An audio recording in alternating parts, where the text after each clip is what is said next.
All right. Good evening, ladies and gentlemen. We'll call to order the City Council Redevelopment Agency meeting of the City of San Carlos for July 13th, 2009. If you'd please rise and join me in the Pledge of Allegiance. I pledge allegiance to the flag of the United States of America and to the republic for which it stands, one nation, under God, indivisible, with liberty and justice for all. Okay. Second item, any changes to the order of the agenda this evening? Council. Okay, move on. Item 3, report from closed session. Mr. Rubens. Direction given, no reportable action. Okay, thank you. Number 4, council communications and announcements. Mr. Lewis. Thanks for remembering. No, thank you, Mr. Mayor. Silly. Yeah. Mr. Ahmad. Mr. Mayor, I was just going to remind folks that there is an open house community outreach regarding the new county jail that will be July 22nd. Proposed. Well, there is, okay, well, a proposed jail. And although we still have convicts we need to lock up, so they're not going away. But that is going to happen on the 22nd. Would encourage people, if you have an opinion, please show up. As a Brown Act matter, I'm going to tell everybody on the dais that I will be there. Okay, thank you. Anything else? Okay. Mr. Grocott? The only item I had is, I guess this would be the place to mention this, is there was the grand jury report on the SVWMA RFP process, and I know I haven't received a copy through the city of that report, and I'm wondering when we might receive that and how we might be able to have input on that from the council. It seems that we should. And I have a little concern because I know the bond issue is on their agenda for their next meeting, and I think even their response to the grand jury is on their agenda. And I feel like, I don't know what other councils are doing up and down the peninsula, but we were certainly involved in that process as a council. It seems we should be involved in the response given to the grand jury. Okay, Mr. Weiss, is it possible to get copies of that? Or I guess the grand jury sent the letter to the SBWMA board or to the... That's correct, but it's my understanding that they now have distributed, perhaps just as of today, to us. And Yes. so if they have, then we will, I haven't seen it delivered to us personally, but if they have, then we will be obligated to work up a response just as always. So we will do that within the time frames permitted.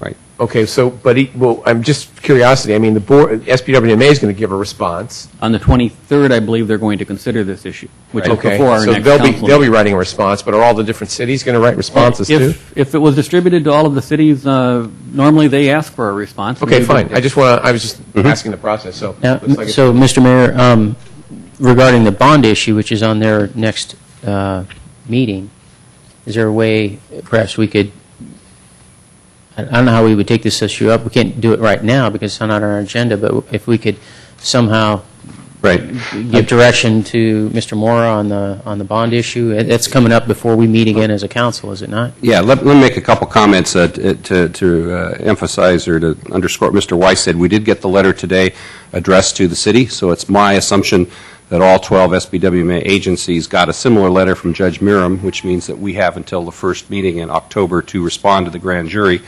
In talking to some of the other agencies in the SBWMA, it's their desire to read the SBWMA response first before their agencies respond, and so I would imagine we would do that. In fact, we've already taken the liberty of scheduling action for San Carlos's response, the first meeting in September.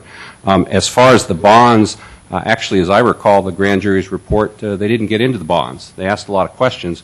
The two areas that the grand jury does talk about in their report, one is the RFP process itself, and the SBWMA staff and executive committee is preparing response to that.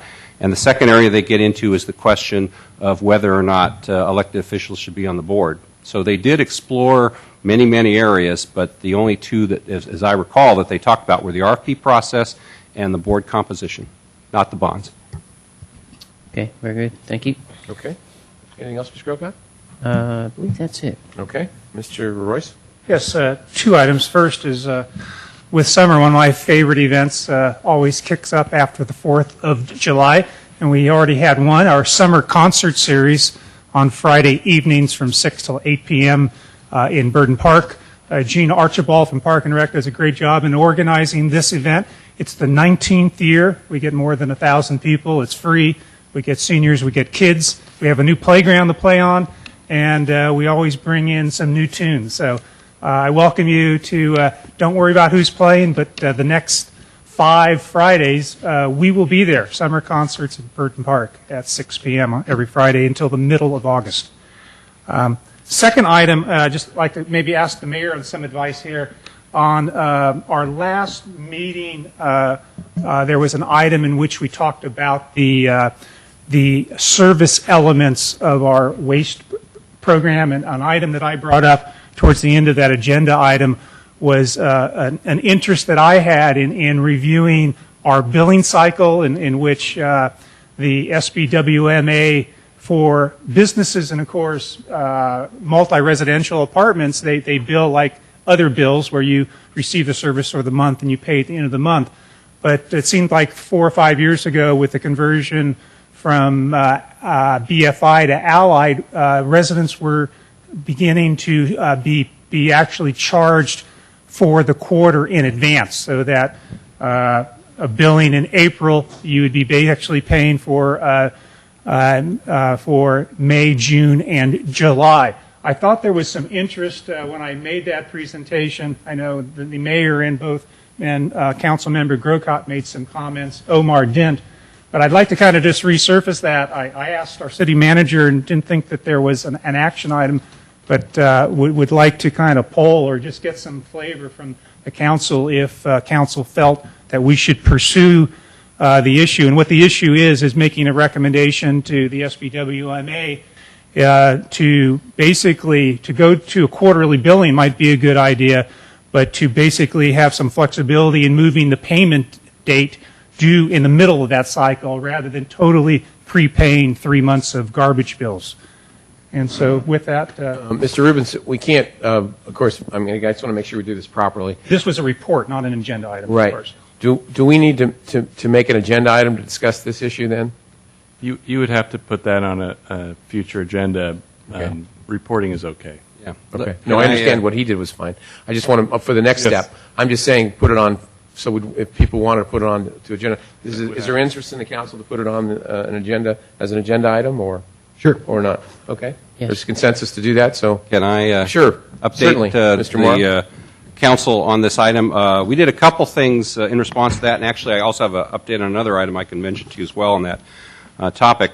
On the billing, we did mention, or I did mention at the last SBWMA meeting, that the council, at least one council member, had interest in exploring different billing possibilities, and I asked the board if any of them were interested, and there was not interest. However, notwithstanding that, we are, as part of our negotiations with Recology, we are asking them both for what the impact on the rates would be if we went to a 30-day in advance cycle, and also to, as the Vice Mayor suggests tonight, a 45-day cycle. So when this item comes back to you, which again we're projecting the first meeting in September for final action on their franchise, we will have cost estimates for you on both of those scenarios.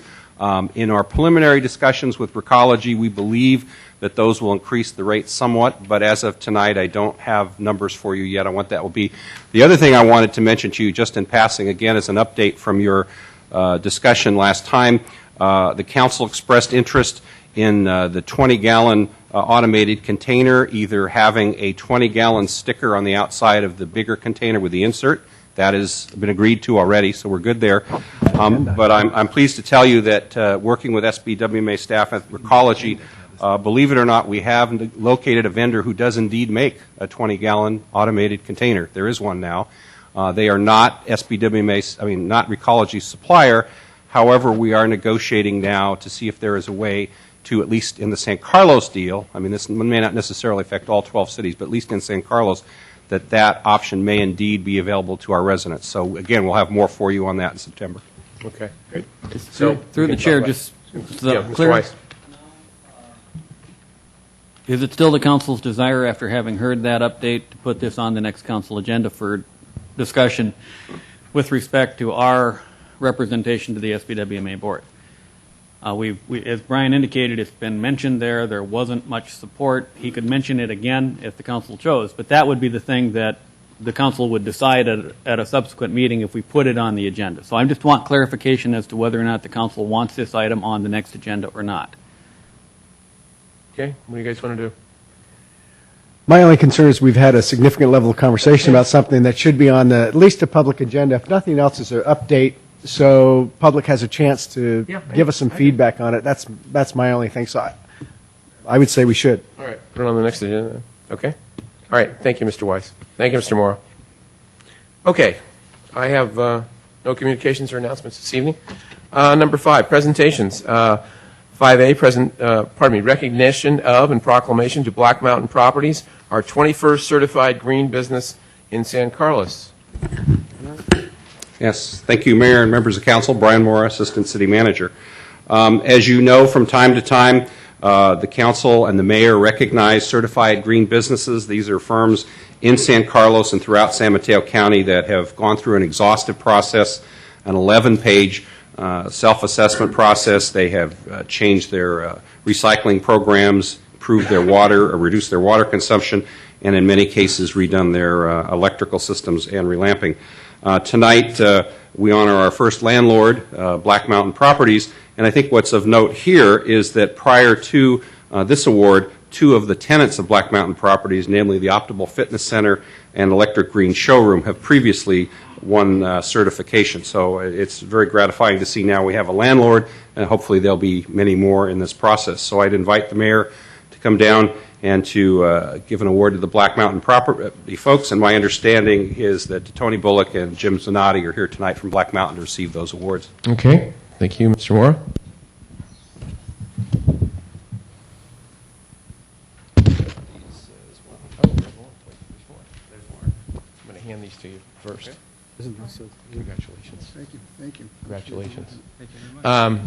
Needless to say, this is a very important thing that we do in San Carlos, and we're still ahead of, I think, the curve of all the other cities in the county. And I think it's terrific, especially for a landlord to step up. I mean, it's good for any business, but when the landlords step up, I mean, I think that gives an example to other folks saying, "Hey, we can do this. It's all doable." And there's nothing but congratulations to you guys and the other 20 that we have, and hopefully we'll get another 20 by next year, if not even more. So it's a great program. It's a great green program, and it's something that's the future. So thanks again, guys. Congratulations. Thanks a lot. Thank you. Very good. Work on your delivery.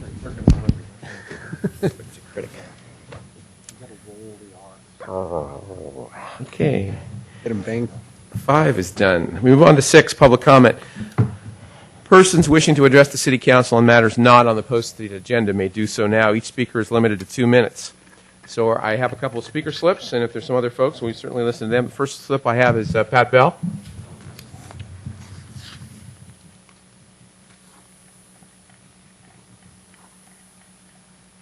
Pat Bell, San Carlos. This goes back a couple of meetings when you were talking about the Parks and Rec Foundation and whether to put a lot of things under one umbrella. For what it's worth, I wouldn't give a dime to something called the Parks and Rec Foundation. Ever. If special needs needed something, I would give to that. There are probably other programs I would give to. But if you put it all under one umbrella and it's called Parks and Rec, you can take me off the mailing list. Okay. Thank you, Ms. Bell. The other speaker slip I have is David Crabb, or Crabbe. I'm not sure how to say that, sir. I'm sorry.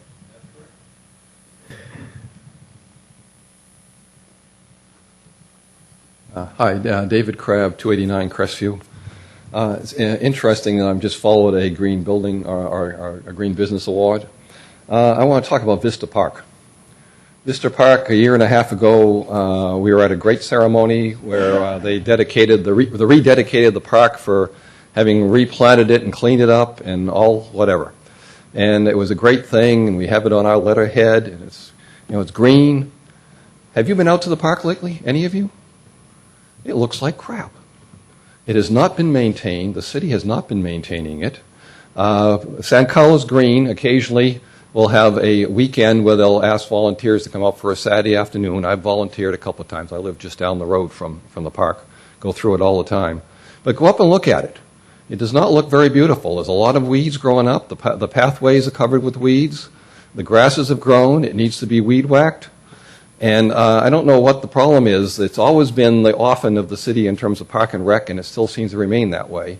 And the park and rec folks come out maybe once a month. It seems like to me anyway. I may miss them, but they try. But it's gotten ahead of them. They just can't keep up with it anymore. And so I'm really making a strong, concerted effort that let's look at that park and start getting it back together again. You know, it's supposed to be native planting, and we say, well, native planting, well, that's maintenance-free. Well, it's maintenance-free maybe after it's been established for 5 or 10 years. But in the first few years, you have to actually put some work into it. And if you want to see what a native garden can look like that is maintained, you can just walk down the street about 300 or 400 feet to my front yard, which is 289 Crestview. I have a native garden in my front yard. And right next to me is a fellow who's put natives in front of his place. And we both maintain them. They look pretty nice. I mein, it's not perfect, but it's, in comparison to the park. So anyway, please do something about Vista Park. Thank you, Mr. Kraft, for your comments. Mr. Weiss, would you talk to our Park and Rec folks and Take a look at it. see what we can, if there's a solution, hopefully? Thank you. Mr. Lewis. Through the chair, it's a great community service option. All the high schools and junior high schools around here, they need community service time. Yeah. For those of you at home, my son did 20 hours of weeding up in that park when he was in need of community service hours. So let's get the word out to the schools. I'm serious. There's a workforce there to be had. Thank you, Mr. Lewis. Anyone else wishing to speak at public comment? Items not on the posted agenda. Okay, thank you. Moving on. Consent calendar. Consent calendar items are considered to be routine and will be enacted by one motion. There will be no separate discussion on these items unless members of the council, staff, or public request specific items be removed for separate action. Gentlemen? I'd like to remove item H. Item H. Okay. Anything else? All right. Is there a motion? Mr. Mayor, move approval of consent calendar items 7A through G and I through K. Second?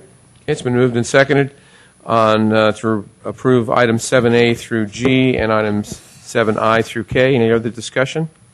Hearing none, roll call, please. Councilmember Ahmad? Yes. Councilmember Grocott? Yes. Councilmember Lewis? Yes. Councilmember Royce? Yes. Mayor Grisilli? Yes. Okay, thank you.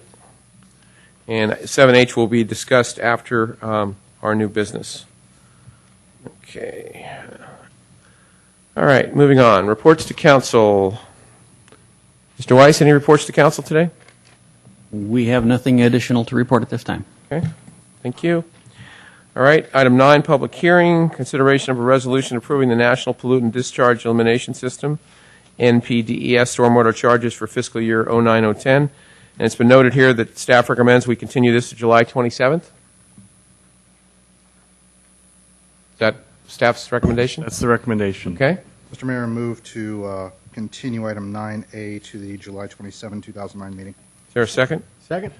Okay, any discussion? Excuse me. Before you, just for protocol purposes, before you continue it, it might be appropriate to ask if anyone's here to, since it is a public hearing item. All right. Good point, Mr. Rubens. Is there anyone here wishing to speak on item 9A or 9B? Because 9B will be a similar situation. Okay. Thank you, Mr. Rubens. I didn't have to open or close the public hearing? You've opened the public hearing by calling the item. Okay. Should I close it now? You shouldn't close it. You should just Continue. motion to continue. Just want to make sure I do this right. That's what you're there for. All right. It's moved and seconded to postpone or continue this item rather until July 27th. Any other discussion? Hearing none. All those in favor say aye. Aye. Aye. Opposed? All right. Motion passes. 9B, consideration of a resolution approving wastewater charges for fiscal year 2009-2010. This is also recommended by staff to be continued to July 27th. Is there anyone here wishing to speak on that item? Okay. Mr. Mayor, move to continue item 9B to the July 27, 2009 meeting. All right. Is there a second? Second. It's been moved and seconded to continue item 9B to the July 27, 2009 City Council meeting. Any further discussion? All those in favor of this motion, please say aye. Aye. Aye. Opposed? Thank you. Is that an I or an ARG? Like a pirate. Moving just to on. Keep things light. Yeah. Keep things light. We only You have have a pirate movie coming out? Or? 10 minutes.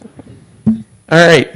Item 10, new business. Item 10A, consideration of authorizing Mayor Grisilli to send a letter on behalf of the City Council regarding the civil grand jury report on employee salaries and benefits in cities in San Mateo County. Mr. Mora? Thank you, Mayor, members of council. As the council will recall, the city's practice when we receive a letter from the civil grand jury and the presiding judge is to draft a response from the mayor, and then the council reviews both the draft letter and the attachments and provides any comment, and then the final document is forwarded to the presiding judge. This particular item is something that the council and the city staff have been working on for several years. The city has received a lot of public attention in the media and praise for its efforts to reduce employee costs and benefits over the last 3 years. This report is interesting of note because in several places the report from the civil grand jury actually cites and in some cases praises the city of San Carlos for being a leader in this area. In the report, what we did is we reproduced in the attachment some documents from the grand jury itself. So, for example, attachment 2 is actually statistics on full-time staffing by agency, not compiled by the city of San Carlos, but rather compiled by the grand jury. And I think it's worth noting that because of our cuts in staffing over the last 10 years, we now find ourselves ranked 15 of 20 cities in the county. There are only 5 cities, Half Moon Bay, Atherton, Colma, Woodside, and Portola Valley, who have fewer staff than in the city of San Carlos. And we now find ourselves trailing cities including Belmont, Brisbane, East Palo Alto, and Hillsborough, who in some cases have 1/3 to 1/8 the population of San Carlos. I'd also draw your attention to attachment 1, which is a table that staff put together on a number of the items, both that the grand jury suggested other cities follow us in, and also, frankly, some of these items are things that grand jury didn't even bring up, cuts that we've made. And what you see in that table, we've done it by employee group, is there are 11 areas of suggested or implemented salary and benefit cuts. 3 groups in the city, the police management group and confidential, have implemented all 11, and that includes reductions in future retirement pension, reductions in future retiree health costs, reductions for some of the groups in current retiree health, including elimination of that program in the management, confidential, and police management for new hires, wage freezes, furloughs, equity adjustments, vacation caps, etc. Tonight we would be interested in council's comments on both the draft letter and the attachment, and then again, once we have your suggested changes and comments, we'll work with the mayor on preparing a final response to the grand jury. So with that, I'd be happy to answer any questions or leave it to the council for discussion. Thank you, Mr. Mora. Are there questions or comments for Mr. Mora? For Mr. Moore? No, I don't think for Mr. Moore. I've got some for us. Okay. Okay, thank you. Well, comments on the letter or questions, Mr. Lewis? Or, No, I don't. okay, Mr. Ahmad? None, Mr. Mayor. Okay. Mr. Royce? Sure. Actually, yes, I thought the mayor's letter, I think, is a good draft. Also, I think it's really important for the citizens of San Carlos to recognize that that the staff and council have been fairly aggressive in what they've done to reduce employee costs. And when you look at over the last 10 years on minimal staffing, hiring, actually, we actually come down with headcount. We reduced benefit rates. We have employee sharing. We increased the retirement age. There are 4 pages here, and I really recommend citizens to go to the staff report and read the supplemental 4 pages to the mayor's letter that talks about everything that we've done. The only interest that I have and like to kind of share with council is I don't like saying the word done. I think we need to keep doing. You know, whenever I would have a peer or an employee say, well, they're done, let's send a letter in, I think this grand jury report is more longer term than just responding and saying, hey, we've done a great job and we're actually done. There are are three items that I would like to consider, even to a point of maybe including in the letter, or at least recognizing as a council, as we move forward, we will continue to recognize the three items. The first is that any labor negotiations from this point on, we continue to refer to the actual grand jury report. There are very specifics in there on a lot of ideas on controlling employee costs, matching it to revenue growth, and I think that over the next 1 or 2 or 3 years, we still have a job to continue to manage our employee costs and manage our revenue and manage our budget and our bottom line. So I want to make sure, especially as it relates to any future negotiations, that we keep this paper in our package. Secondly, it does point out a couple of items that I've spoken about over the past year that I think are very important that the letter does not address, but the grand jury report does. And it includes partnering with partners, other cities, and subcontracting. There are areas in partnering where, we have an employee base that's down to about 111 people. There are a lot of other cities that are small. There are functions like payroll or IT or other functions that are replicated in all these cities. And I think that can be, even though we've done some partnering, for example, dispatch with police, with Menlo Park, I think there can be some very shared responsibilities where cities work together, do a much better job, make more investment, but actually save cost. And the second area, again, on the contracting, I think it's really important for our managers to realize that service that they perform, and doesn't make sense for them to perform it or to have someone from the outside do it. We contract people for our red lights, for our changing our light bulbs, for our street sweeping, but there are also areas that we have significant resources in, and we really need to really find out what our true cost of providing those services are, and always ask the question, is there a better way and a cheaper way to do it? And there are some level of subcontracting always, I think, makes sense to look at that area. So that's the second area, the partnering and the contracting. And the last area is there is a recommendation. It's not a requirement, but there is one strong recommendation that talks about having a public forum. I've always been spoken of being having town halls, having meetings. Sometimes the council meeting's not the right format, but I think our people and our citizens of San Carlos are very interested in employee cost. I think there's a lot of misnomers out there, a lot of misunderstandings, and I think we've done a really good job. I think we could continue. I think Mark's done some good jobs on his presentations regarding the revenue measure and what we've done, but I would like to continue and probably have some sort of public forum over the next 3 to 4 months that addresses what the actual grand jury is asking us to do here. So in summary, negotiations, partnering and contracting, and public session. I'm not sure, maybe to the mayor, maybe what format to include in your letter. I think your letter's fine the way it is, but I would like to get some input on continuing the march, continuing our attention on controlling cost for our city of San Carlos. So I'm a little confused, but I'm always a little confused. Okay.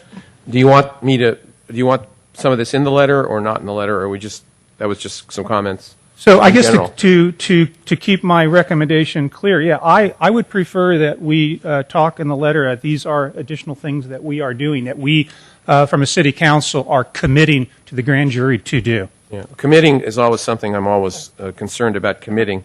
I mean, only because you lock yourself into something specific. And I mean, in general, I think it's great on some of your comments, but I'm just always worried about saying, when you go up to the next negotiation, saying, by the way, we're committed to do it this way. You've already sort of brought it up. But anyway.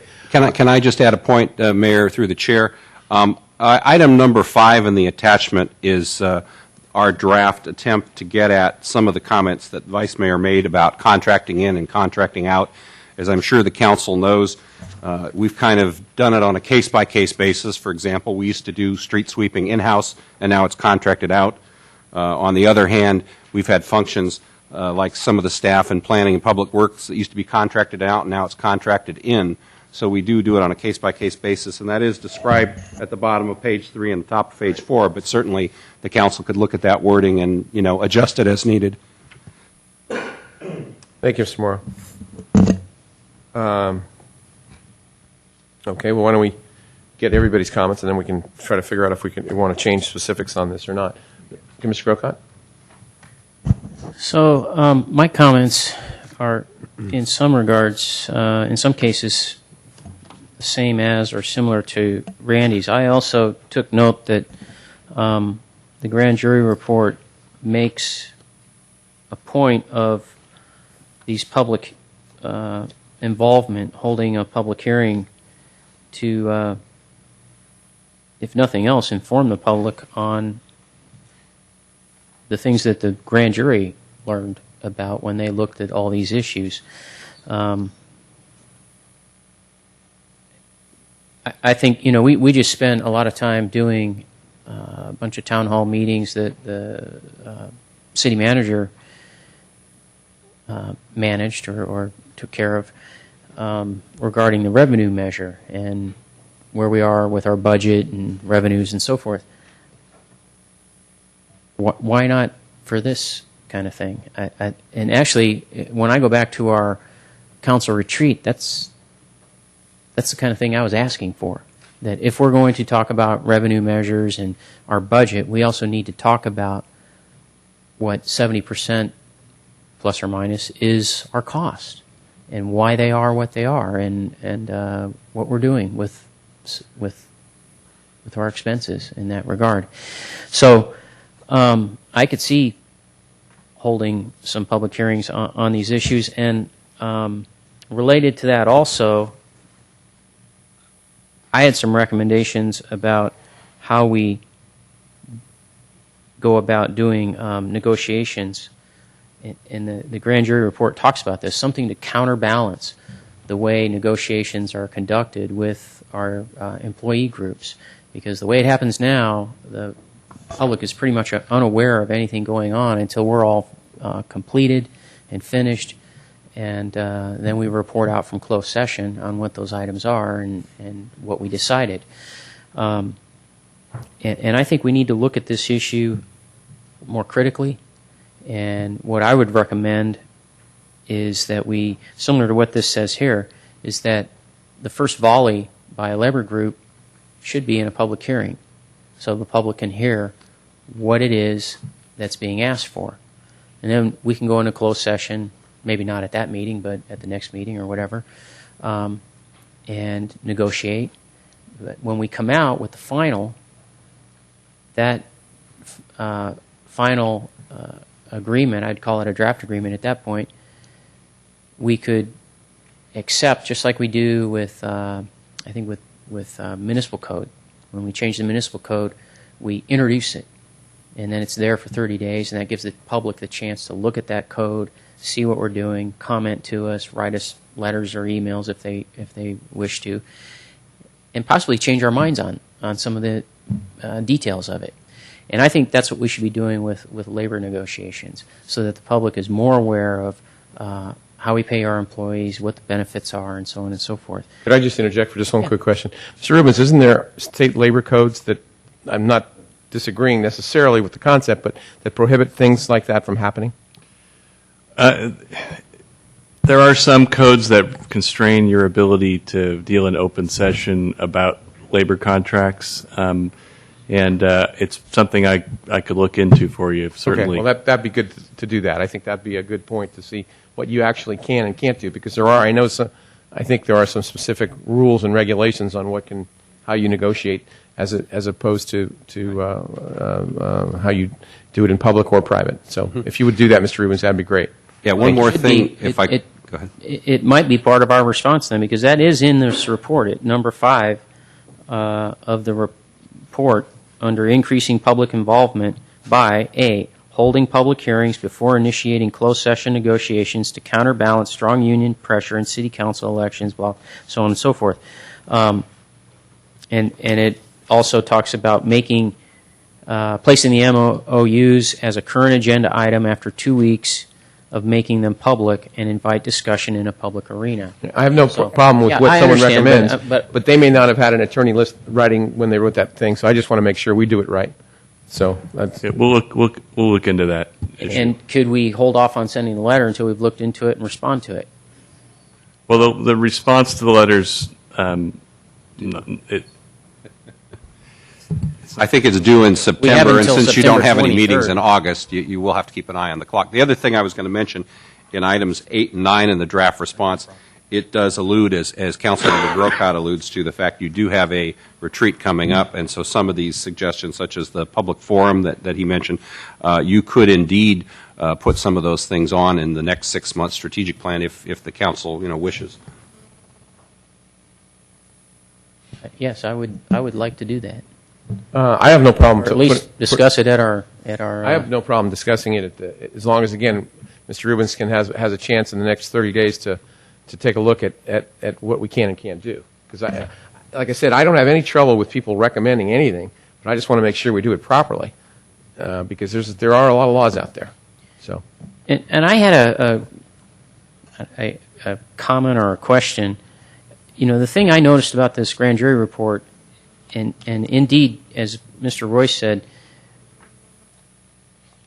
we've tackled some of these issues. However, at the very beginning of the report, what it talks about, let me turn to that page, in the very front, is, so I'm looking at the summary, this page here, it talks about cost containment measures and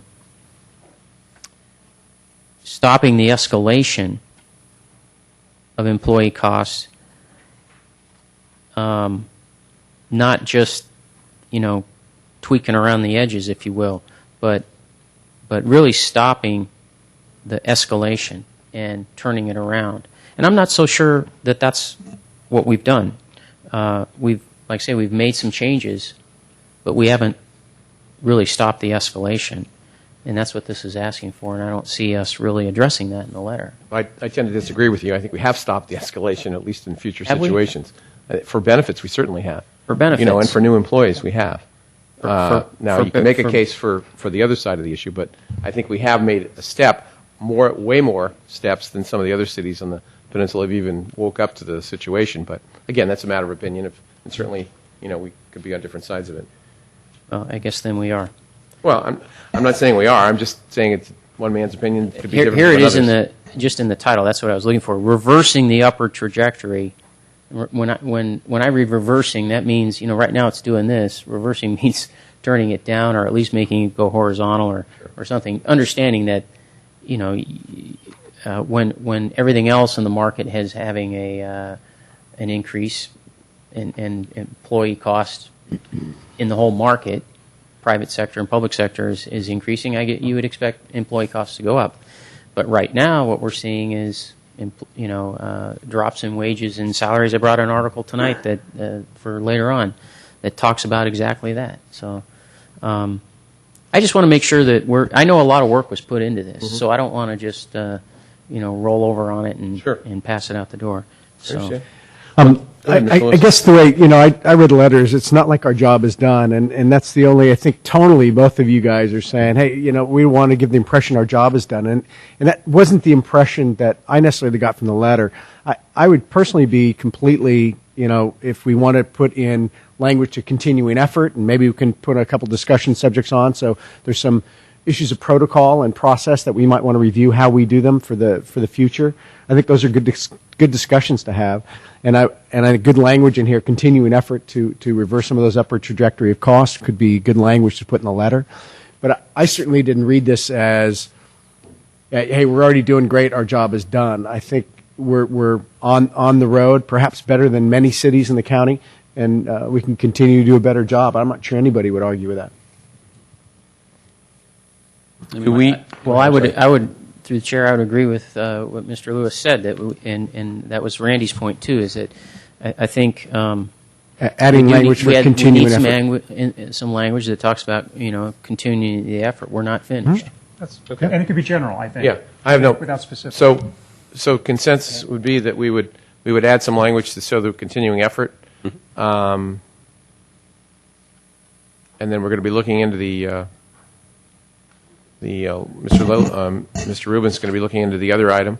Are we going to hold this letter then until August or July? Or? I was just going to say the dilemma we have here is that your first meeting in August is dedicated to the general plan. Your second meeting is the strategic plan. So we were thinking that ideally you would approve something either at this meeting or the second meeting in July. So we could bring it back. And I guess the other thing I would run by you to see, we're just talking about we've heard three of you now talk about we've made progress, but it's a continuing effort. I'm thinking that would go in the mayor's cover letter, if that sounds right. Yes. I think that's very doable. Okay.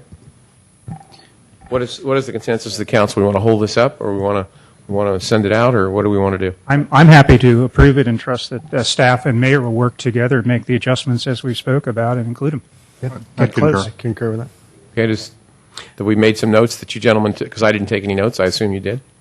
We did. I think the primary thing that we heard was to recognize that this is an ongoing effort. I would indicate that, we've made the progress we've made to date without a grand jury report. This is stuff that we've done, one, because we felt it was correct, and two, because we were needing to do it, given our financial constraints. Through the chair, one more comment, just to echo Vice Mayor Royce saying if the public would take a look at some of the things in the grand jury report, I think it's important and pertinent to our discussion maybe later tonight. In cities within about 4,000 or 5,000 population of San Carlos in the county, Burlingame, 258 employees. Now, you can argue there's fire included, but I think that's arguably 20 or 30 personnel. So we have 111 employees. Burlingame, 258 employees. Foster City, Menlo Park, 244 employees. Foster City, 213 employees. Millbrae, 136. Belmont, 135. San Carlos, 111. When we talk about a budget issue and a budget shortage and threat to services and programs in San Carlos, I think this gives pretty good perspective on what the city has done to date and how hard we've worked and how low a staffing level we have for the services we provide. I just wanted to say, if you take a look at the report, it's in here from the grand jury. Thank you. Through the chair. I respect what the city manager said, that we've made some effort, and we should, we've all agreed we'd do the ongoing language. I think some of the usefulness of this also, though, is what Mr. Royce pointed out, and it's also a reason, as Mr. Lewis said, I think the public should look at this, and I think we should have some public hearings on it and talk about it and look at these issues, because there's a lot in here.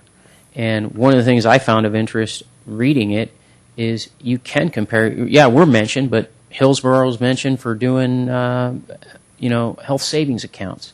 There's other ideas that are in here. You can look and compare yourself in certain ways. It's not completely thorough. It admits that it couldn't be completely thorough on every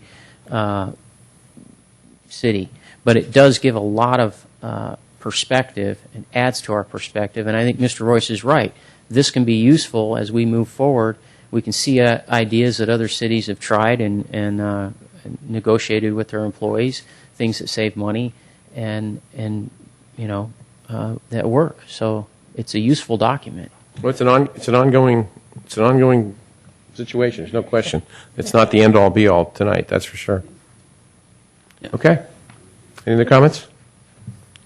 All right. We'll revise the letter then and get that out.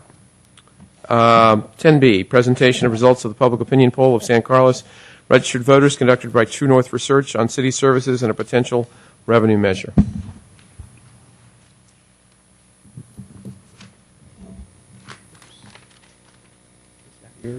That's mine. That's yours. All right, let's do it. This looks more. All right. Mayor and members of council, as you know, for the last several months, we've been giving you periodic updates on the city's project to explore a potential revenue option. Go Mr. ahead. Morrow, what is that date there? That's an old date, all right. So what does it mean? Somebody just didn't proofread this? Is that basically it? No, it's, my guess is that that's an automatic date reader, and so if it's on a machine. Okay, so somebody didn't proofread the No, slide, I think is my point. I think what Dr. McClarney is saying is that field might say system date, which means the computer connected Okay, to this. that's fine. I just want to make sure everybody understands we didn't do this 4 years ago. No. Thank you. Okay. Anyway, so we've been working on this project since last August when the City Council approved a project for the city to continue working with True North Research and Tramutola. As the council mentioned earlier, the previous agenda item, we've done some community workshops with over 145 people in May. We've also done some mailings.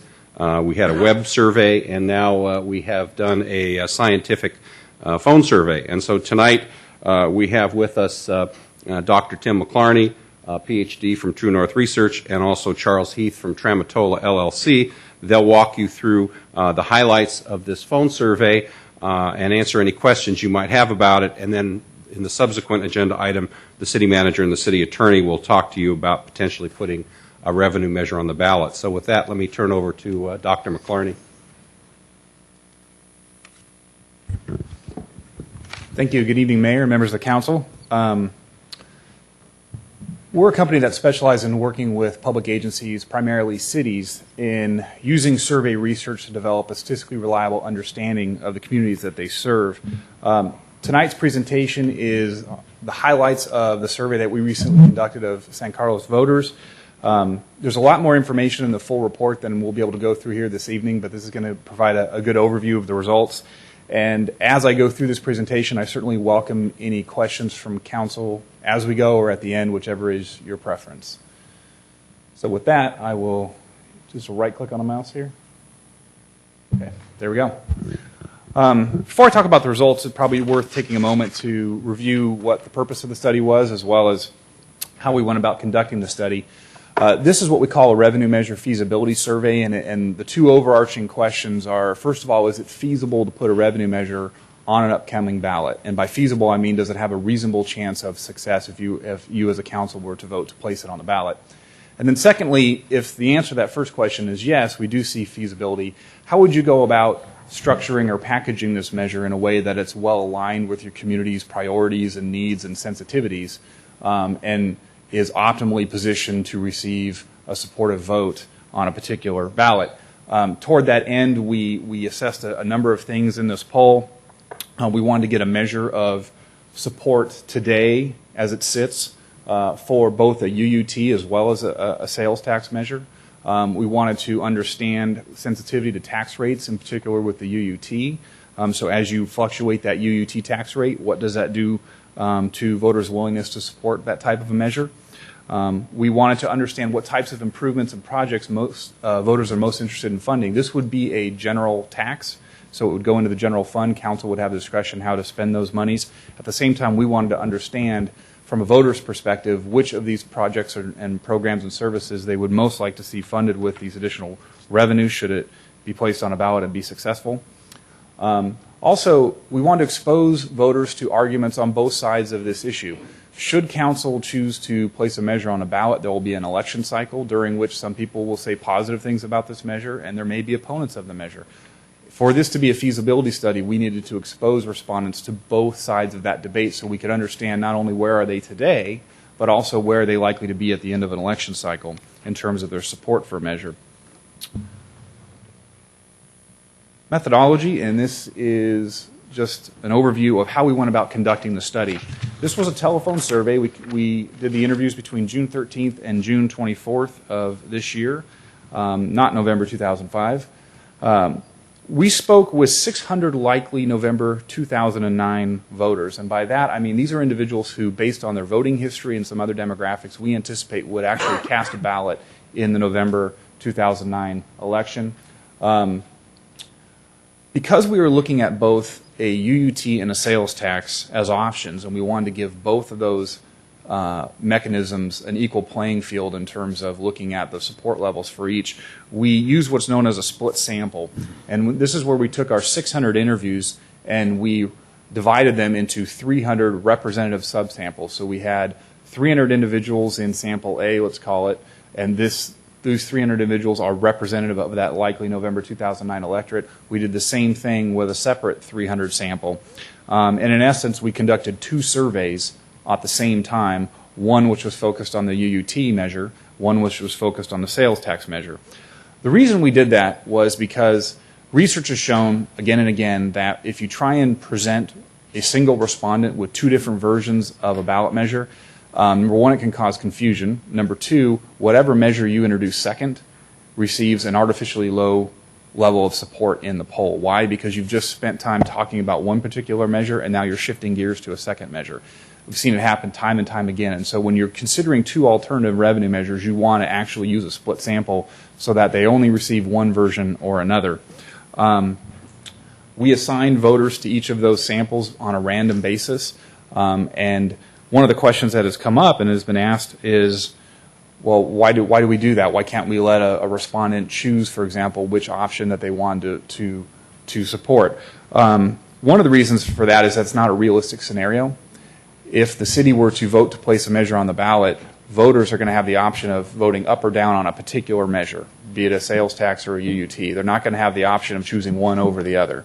And so we wanted to make sure that our research simulated that kind of dynamic. And secondly, if you think about it, if we allowed people to choose which of these versions they wanted to be in, which sample, you'd create this situation where you'd drastically inflate the estimate of support you have for each measure. If you think about it, if half the population wanted a sales tax, and half the population wanted a UUT, and you let them self-select in whichever version of the sample they'd want, they'd go to the versions they want, and in that respective poll, we'd have 100% support for a sales tax and 100% support for a UUT. So we want to make sure that these individuals are distributed on a random basis to each one of these versions, and they're not self-selecting into one or the other. Because this was a sample of 600 total and 300 for the respective versions and not a census of all your likely voters, it has what's known as a margin of error due to sampling. And in this case, for the sample questions that were answered by all 600, it's plus or minus 3.87%. For questions that were only asked of one of the 300 subsamples, it's plus or minus 5.5%. Okay, on to the results. The first substantive question of the survey was a bit of a warm-up, but it was certainly relevant to this effort. And we asked, generally speaking, are you satisfied or dissatisfied with the job the City of San Carlos is doing to provide city services? We're not asking about specific services or facilities. We're asking about the city's performance overall. And because of that, it can be considered an overall performance rating for the city among likely November 2009 voters. And what you see here are the results that you had 89% of that likely voter universe say that they were generally satisfied with the city's performance in providing services. Just 6% said they were dissatisfied. About 4% were unsure. We've asked this question for a lot of cities. I've seen it as low as 40% satisfaction. I've seen it as high as 97% satisfaction. So being in the high 80s, low 90s is generally a good place to be. The other thing I would just mention is it also generally bodes well for the feasibility of a revenue measure. One of the strongest predictors of someone's willingness to support a revenue measure is how well they think you're doing as an agency with the resources you have already. If you're doing a good job, they're more apt to support you with additional revenue measure. If they think you aren't doing a good job, even if that's because of lack of finances, they tend not to be willing to lend you more money. It's kind of like a bank. Okay. Next question was we asked them overall, we followed up that question about overall city performance with a question asking them what they would say is the most important issue facing San Carlos that they'd like local leaders to address. This question was asked in an open-ended manner, meaning we didn't provide them with the categories that you see here. They responded verbatim, and then we looked at those verbatim responses and grouped them into the categories you see here. Probably the most striking thing about this is the number one issue that came out. Remember, this is top of mind for voters. The number one issue was addressing the city's budget issues. It's the first time I've ever seen that. in polling. And what that suggests is the city's done a very good job communicating with voters over the past 6 months or 9 months about what the budget constraints are and and how that's likely to affect the city. Last time the number one issue was not sure, they couldn't think of anything. Okay, on to the initial ballot test. At this point, we present what we call our initial ballot test, and the idea is before we get too far into the poll where we start talking about projects and services or arguments pro and con, we want to present them with a mock-up of what we think a ballot statement would look like if it were placed on the ballot, and get their reaction to it. It's a good measure of where community sentiment is today without the impact of any additional information or events that are going to occur from here to the point of the election. The language for the measure you see at the top was consistent for both versions. For the sales tax, you can see we asked whether the city should enact a 1/2 cent sales tax with annual independent audits and all money staying local. For the UUT, the wording's slightly different. Shall the city of San Carlos enact a 5% utility users tax on gas, electric, water, and telecommunication charges with annual independent audits and all money staying local? Again, the top part of the language was the same. And here are the results. On the left is shown the sales tax, on the right is the UUT. This is, again, baseline support for these respective measures, so it's a good measure of where the community is at today. The sales tax, you have 62% of respondents who said that they would definitely or probably support that measure. By comparison, in 2008, when we did the original study, it was about 60%, so it's a little higher for the sales tax now than it was then. The UUT clocks in at 53% support at this point, which is actually dead on with what we found in 2008 as well. A couple things I'll mention. If you dig behind these numbers, so this is the overall among all respondents. If you dig behind these numbers and you look at support among various subgroups of residents, so for example, by partisanship, by length of residence in the city, by age, by gender, by these various categories, what's interesting is the sales tax tends to have has a much more even response across subgroups, so that you don't see a very large difference between one subgroup, and another. The UUT is a little different in that respect. There were some groups that, whereas they were reasonably supportive of a sales tax, had a more negative reaction to the UUT. We also had some more positive reactions to the UUT, and so there seemed to be a greater swing in opinions about the UUT across the community than there were with respect to the sales tax. A good example of that is if you look at Republicans, for example, as a group, they had 55% support for a sales tax, but at the UUT it was 36%. So their reaction to the UUT was substantially more negative. Okay, following up the initial ballot test, we asked the question, it's focused on the utility users tax rate. Naturally, the level of support for a tax will depend on the tax rate. And so we wanted to get an understanding of how sensitive San Carlos voters were to the tax rate for the UUT. And so we presented them with both a 5% rate as well as a 4% rate, and asked them whether they would support it at those particular rates. It's important to recognize that what we've done here is, whereas the initial ballot test, we presented them with the language of the ballot, of which the tax rate itself was only a component of that 75-word statement. Now what we've done is sort of focus their attention on the tax rate and said, okay, what if it's 5%? What if it's 4%? So we focused their attention on that rate, and support drops a little bit at this point. At the 5% rate, it's 47% support, whereas at the 4% rate, it climbs back up to about 52% support. And what that suggests is that when you're talking about tax rates and you focus their attention on it, there's some sensitivity there, right? Okay, next we transition to what we call our projects and services question, and the idea here is really twofold. We're going to, on the one hand, start educating a respondent about what this measure would accomplish if it were supported by voters. And secondly, it's a popularity contest. We want to understand which of the services and facilities that are up here on this list voters most favor funding with the proceeds of this measure, and which of those they're somewhat less supportive of funding. At the top of this list, what you see is the public safety services, not surprisingly, test the strongest. You had 87% of voters who said that they would favor spending some of the money on providing fire services, followed by police services and on down. From my perspective, one of the more striking factors here, though, is when you look across this list, even at the bottom of this list, you still have 2/3 of the respondents we spoke with say that they would favor spending money on providing senior programs and services. And this is good because it's a general tax, right? It's meant to fund a lot of the things in the city, and what it suggests is a lot of the projects and services that could be funded by this measure are in fact supported by your community. As I noted at the outset, if the council were to vote to place a measure on the ballot, there will be an election cycle, and it was important for us to test both positive arguments about this measure as well as negative arguments to understand how voters might respond to that information in terms of their willingness to support a measure. Here we show the positive arguments, and the nature of the question is we say supporters of the measure say blank, one of these statements up here that are shown in truncated form, and we just simply ask, do you think this is a very convincing, somewhat convincing, or not at all convincing reason to support this measure?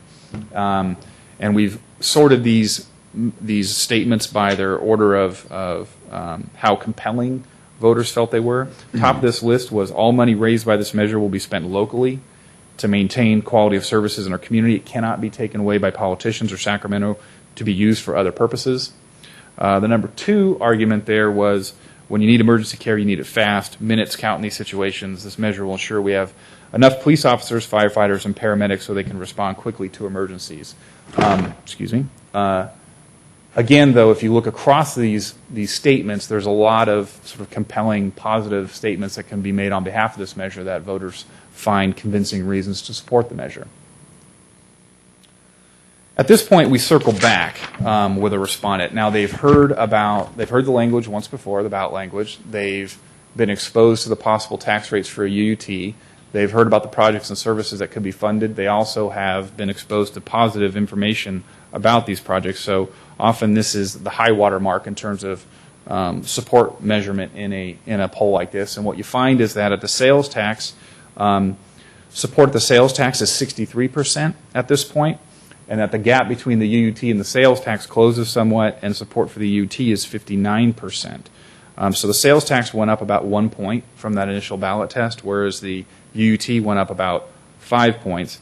However, when you look at the intensity of support, that's that definitely yes category, we still have about an 8-point gap between the sales tax and the UUT in terms of definite support for that particular version. Okay, just like we tested positive arguments, we also tested negative arguments.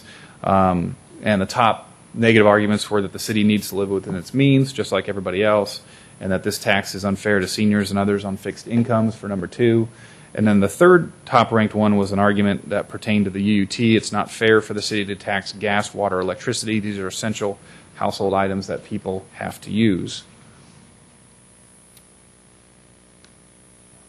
And then we circle back one more time, and we present them with that ballot language again, and we ask them whether they would support or oppose the measure based on what they've heard so far. Support for the sales tax checks in at 61%, with about 41% definitely. Support for the UUT checks in at 54%, with 30% definitely. So you've got about a 7-point gap overall and about a 10% gap in terms of the percentage of voters who are definitely supportive of a particular measure. I don't have a slide on it, but it's worth noting after this question, we followed back with a very pointed question about a possible exemption for seniors on fixed incomes for the UUT, and that if the UUT included this exemption for qualified seniors, would they support it or not? At that point, when we focus their attention on that particular piece, support does come up for the UUT to about 61%. And we might have some discussions about that, but it's important to recognize that that's an effect that doesn't happen naturally. It's an effect that happens through education. So if you have questions about that, we can talk some more about it. Okay, and on to the key findings and conclusions. I'll keep it brief. I've put more detail in the report itself, and I'd be happy to answer your questions about this. But the first overarching question as I opened up this presentation was, is it feasible? Is it feasible to move forward with a revenue measure and have a reasonable chance of success? Clearly, the answer to that is yes. When I think of feasibility and when Charles thinks of feasibility, there's a number of things that we want to see in place. Number one is that you have solid baseline support for your measure. And by solid, I mean you have a substantial level of support above what you would need here initially to be supportive on Election Day. Second is that what you're going to fund with this measure are popular, right? The voters are are favorable towards spending the money on the things that you're talking about spending the money on.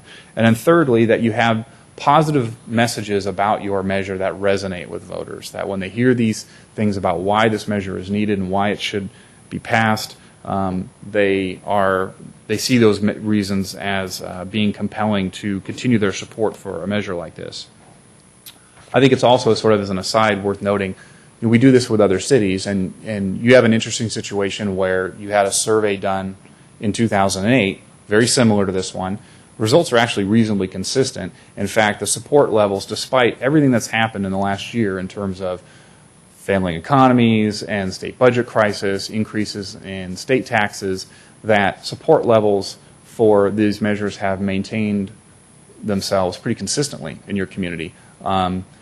That isn't the case in a lot of the communities that I've worked in. In fact, I've seen rollbacks of 6%, sometimes even 8%. And I think one of the big differences is, as a city, you've made an effort over the last year to communicate with voters about what your needs are and why a measure like this is important. Some of the other cities I work with did not, and they've come back and they've found the substantial slippage. Okay. Now, having said that it's feasible, it's also important to recognize that a poll like this is not a crystal ball, right? It isn't predicting what's going to happen on Election Day. It's a snapshot in time. What's going to happen on Election Day is determined based on the decisions council makes with respect to whether you want to move forward, if you're going to move forward, how you're going to structure this measure, as well as the level of effort that's going to be put in terms of public education and independent campaign. And so to that end, what I thought I'd do is highlight a couple of considerations that council has, as well as our recommendations with respect to how to structure this measure. The first, most obvious one would be the tax mechanism. Should this move forward as a sales tax, or should this move forward as a UUT? It's pretty clear, both from the 2008 poll as well as this poll, that the natural level of support in the community is substantially stronger for a sales tax compared to a UUT. We saw the initial baseline poll before that there was about a 10-point gap. We're seeing that same gap here. The intensity of support is stronger for a sales tax when compared to UUT. And the other thing is, as I mentioned, when you look past the overall result and you look at the individual voter groups, you have a broader appeal for a sales tax. You don't have as much, you don't have the sort of swings in support depending on whether you go across subgroup and subgroup. Whereas with the UUT, you get some groups who react much more negatively to the UUT than they do the sales tax. So if you're asking me as a professional, which of these is the most viable moving forward, I think there's really no question that the sales tax is the most viable because it has that natural level of support above and beyond what exists for the UUT. Tax rate, half-cent would work. That's I think the options you have are half-cent and a quarter-cent. There's no reason to go to a quarter-cent. I think a half-cent would work.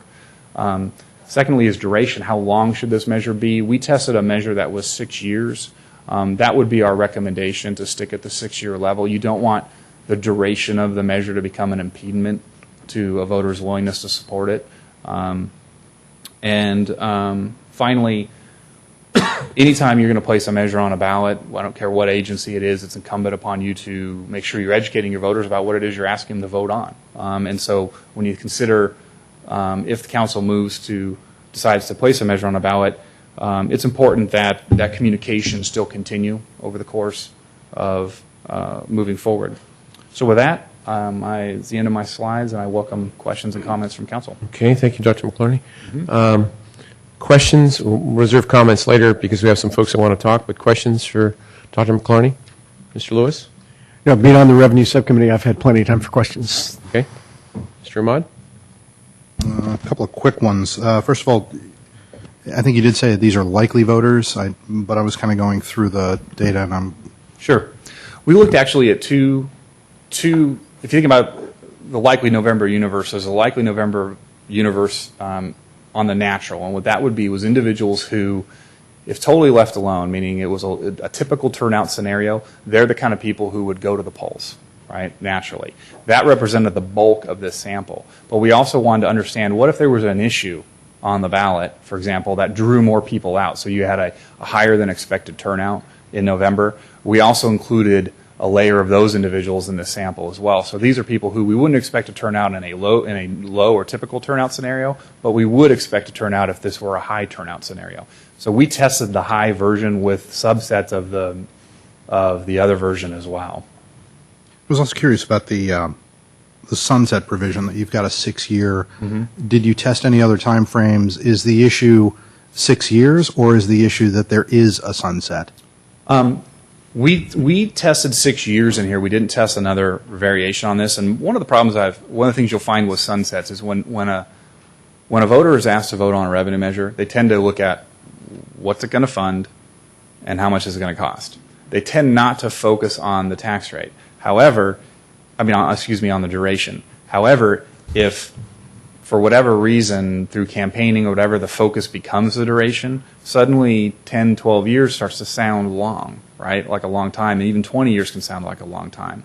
And so our recommendation, and especially given these times and the fact that the motivation for this measure is in part because you're in an economic time that's causing difficulties for the city, we recommended 6 years because it's not a long duration, right, such that it might cause somebody who would be naturally supportive of this to say, well, it's too long, I'm going to oppose it because of that. And secondly, because it seems to fit well with the timeline moving forward for hopefully the economy turns back up, revenues increase. Certainly, and after 6 years, if the council chose to do so, you could place it up and decide if the voters want to renew it or not. Also, with regard to, I believe it's in your summary, item 3B, ballot tests with positives, showing sales tax, and then the UUT at 59% versus 54% last year. Can you give some background on why you saw that 5% increase from last year? Hard to say, frankly. You're going to have a certain amount of wiggle room between last year and this year in these results. For example, initially we had about 2% higher for the sales tax this time than we did last time. And what we found is that midway through the poll, support but the UUT initially was dead on to where it was last year. Once they had heard more about what this measure would fund in terms of projects, the interim ballot test, the UUT, was up to 59%, whereas last year was about 54%. It's hard to say why exactly it's higher this time. The bounce is higher. I'm not sure. Okay. Thank you. Okay. Mr. Grocott, questions from Dr. McClarney? Okay. Mr. Royce? Yes. Question deals with the shift from the three kind of the three areas of the survey. You call it the initial ballot, and then the ballot testing, and the final. Of course, the final is the most important. In looking at sales tax, of course, it all stays within 1 percentage point of 62% or 61, very consistent when you begin talking to the citizen about a sales tax. And when you start giving them information, and in the final, when you give them the information and all the pros and cons and everything, it stays consistent. With the utility, it goes 53, 59, and then back to 54. And then when we talk about senior exemption, it kicks up from 54 to 61%. So the two-part question is, because there's a lot of information you could talk about, if I could narrow it down, what happened from 59 to 54 from the interim? This is all utility.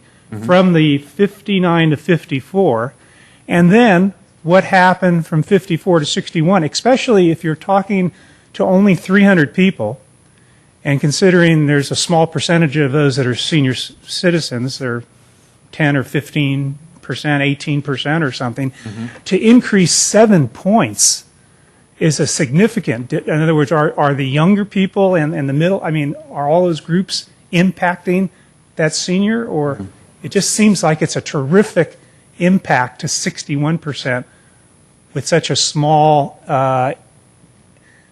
influenced group of seniors. So those are the two questions. Again, the interim, why it dipped, and then why it went so high. I think it's the interim goes from 59 right? So, and as I mentioned, that typically is a high water mark because they've heard lots of positive things about this measure, what it would fund, and positive arguments. They have yet to hear the negatives. And so at that point, they are at 59%. Correct. The dip from 59% to back down to 54% is a function of the negative arguments we presented to them, right? So we presented these negative arguments. One of the top three was a specific argument about the UUT being it's unfair to tax gas and utilities because these are things people have to use, right? They don't have the option of not using them. So that drop is due to the negative arguments. And now from that point at 54, we then focus their attention on this idea of a senior exemption, right? And that if this included the senior exemption, would you support this measure, yes or no? And you get a good bump out of that. I think it's another 6-7% from there. It's 7 Right. points. Not only is it 7 points, the 61 matches very closely Right. to sales tax now. You know, what's interesting about that question, and there's a parallel to it earlier in the poll, which I'll tell you about, which is this. In a poll like this, when you're thinking about a ballot measure, and think about when voters go in to look at a 75-word statement, they kind of encapsulate the whole thing. They read it, they put it all in their head, and they make a decision, right? When you focus just on one piece of it, right? So, for example, the senior exemption, we took 2 sentences to educate them about what a senior exemption is, and boy, if it included this, would you support it, right? So we focused their attention on it, which means you kind of elevate the importance of that consideration, right, by focusing their attention on it, and then asking them whether they support. So you get a 7-point boost out of that, which is great.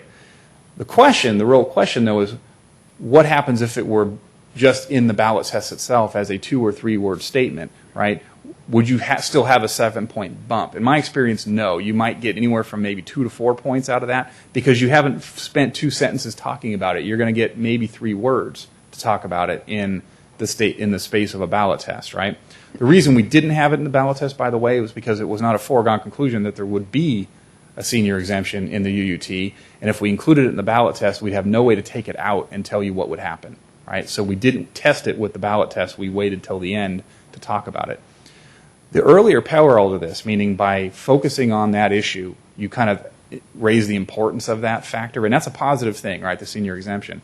The earlier parallel in the poll of that is that when we talk about the tax rate, right? When you look at the tax rate for the UUT and we focus them on that issue, what we found is although they supported at 53% a 5% UUT on the initial ballot test, if you follow up with a question that focuses on the tax rate, that support level dropped 5% to 47%, right? So why? Because we focus them on that particular element of that larger package. And the tax rate is something that tends to diminish support when it becomes about the money, right? On the other hand, we asked about the senior exemption, and by focusing on that, we elevate the importance of that, and it tends to build support. That's a long-winded way of saying I think that the challenge is not that effect isn't real, but that there's a lot of education that would have to happen to simulate that in an actual campaign, right? You'd have to have a campaign that would do one heck of a job communicating with your voters about that particular issue to have that kind of an impact. And frankly, I haven't seen a campaign be able to reach everybody yet, right? And so hopefully that answers your question. It doesn't answer. I'm still questioning the validity of 7 points increase. Well, go ahead. Because I You don't can think question it, answered but he just answered it. So Did he? Yeah, he did. He did answer the question. You may not like his answer, but he did answer it. I know. He did No, answer I'm it. talking about the 300 population is that interested in senior exemption. That's what I understand, the part I'm but he asking. just answered the question. Through the chair, Yeah. I think it's an interesting question because I think what Mr. Royce may be driving at is when we get into discussion about a utility tax or a sales tax, one could argue that a utility tax, if you want to put something on the ballot and you want to have fair assurance based on the poll that it's going to be supported by the community, I think what Mr. Royce is driving at is could a utility tax be put on the ballot with the senior exemption and have nearly as likely chance of passing as a sales tax? And so I think it's an interesting question, and I'm following him, and I'm following the answer, but I'm still And so I guess Question if is I were to that- ask the question, I would just drive to the point. Do you think a utility tax could be put on the ballot with a senior exemption and have nearly or the same likelihood of support and passage as a sales tax based on your poll? No, I don't. The sales tax, if you look at that initial ballot test, and I don't have it up, sales tax clocked in a natural. I mean, you mentioned that the most important ballot test or the final ballot test is the most important question or the most test. I would disagree with that. The most important test, in my opinion, is the initial ballot test. Why? Because that tells you where your community is at today, right? The final ballot test occurs after they've heard a lot about this measure and been educated over the course of an interview in a way that a campaign's going to have a very difficult time simulating, right? Because we've had their captive attention for 15 minutes on this poll. So the initial ballot test is the most important read in a poll because it tells you where you're at today. And it tells you what the natural level of support is in the community for a sales tax versus a UUT. UUT without a senior exemption. I'll qualify that for a second. So what we see on that initial test is a substantial gap. You have a 9-point gap in support when you compare the sales tax on the one hand at 61% and the UUT at 53%, right? If we were to include, the question is, if you included a senior exemption in that 75-word ballot statement, what might we have seen with the UUT, right? Would it be higher? I would say, yeah, it would be higher. Would it be 7 points higher? I've never seen that in my experience. I would say at most you're going to get 4%, at most. And so it becomes an education exercise in a way to try and bring that level up to where where the sales tax is naturally already. So through the chair, the issue is education, and then that becomes more effort, and so it sort of in the bat handle one just has more support. I've had similar questions. That to me the intensity is something that is worth noting by council, and that definitely yes with the senior exemption jumps 9 percentage points. I think it's just great information from us. It's also speaks to the character of the community, which is concern for people, and I think that's a great thing. Separate debate, which is the right tax measure.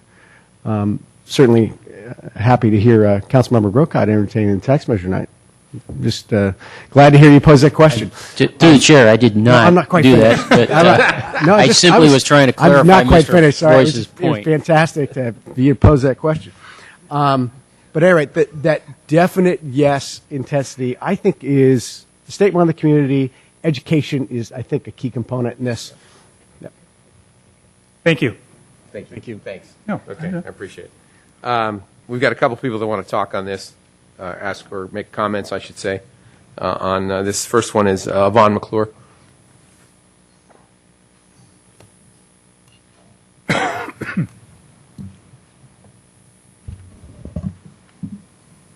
Yvonne or Bonnie McClure, San Carlos. I was one of the 300 polled on the sales tax. I was very angry. It annoyed me terribly when I kept saying, I don't want a sales tax, I want a utility tax, and she would pay no attention to me. I finally got down to the end, and I said, well, I know the city needs the money, so yes, I would vote for any kind of a tax to get the city some money. But the point is that I don't agree with the survey. And I still don't. I think the main question to ask those people that said they would vote for the sales tax is, will you commit to buying in San Carlos rather than going to Belmont or Redwood City if this sales tax passes? Because you're going to be charged more for anything you buy in San Carlos, and you can go travel a mile or half a mile or at the most 2 miles and save some money. Because one of the questions on the sales tax was to the effect that other people visiting the town are going to be paying for your services. And why should they come into San Carlos and pay more? I can't see the reasoning to that. And I think it's morally unjust to depend on other people to pay for the services that you get. And if we have a utility tax, the people that get the services are paying for them. Thank you. Thank you, Mr. McClure. Pat Bell?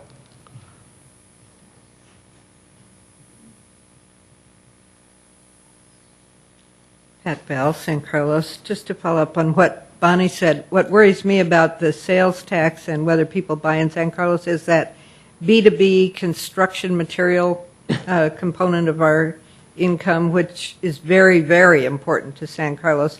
Now, I might not go to Belmont to buy a gallon of milk because it's cheaper, but the guy who has to spend $1,000 on building materials and is going to pay a 0.5 cent sales tax at Home Depot in San Carlos might go to the Home Depot in San Mateo to do that.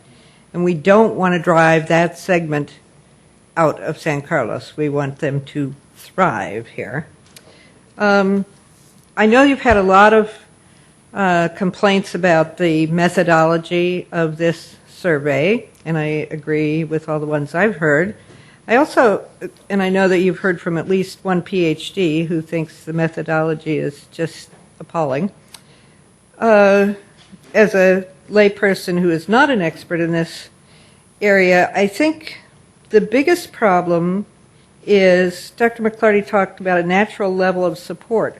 Well, I think there's a natural level of education about a sales tax that doesn't exist for the UUT.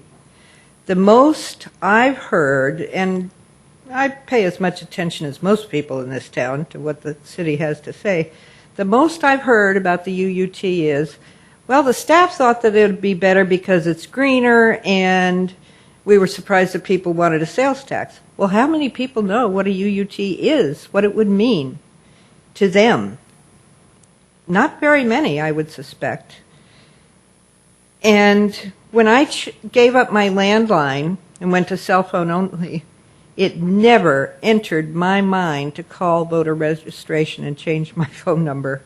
And I'll bet that the other people in San Carlos who use cell phone only now didn't change either. So when you're calling only people who either knew to do that or have landlines, I think you've skewed your data. It's another problem. 2 minutes. You're up. Can you have a conclusion, please? I think the education before the survey about a UUT would have made a big difference. And for you to vote on it with such a lousy survey is very troubling. Okay, thank you. What I was going to do, gentlemen, if it's is anyone else wish to speak on 10B on the polling item, not on whether it's a tax or not tax, on specifically on what Dr. McClarney was saying and the polling thing, because that's what 10B is. It's a presentation. 2 items. Do you want to speak on that? Please fill out a form. You don't have to do it before. Please come forward, identify yourself.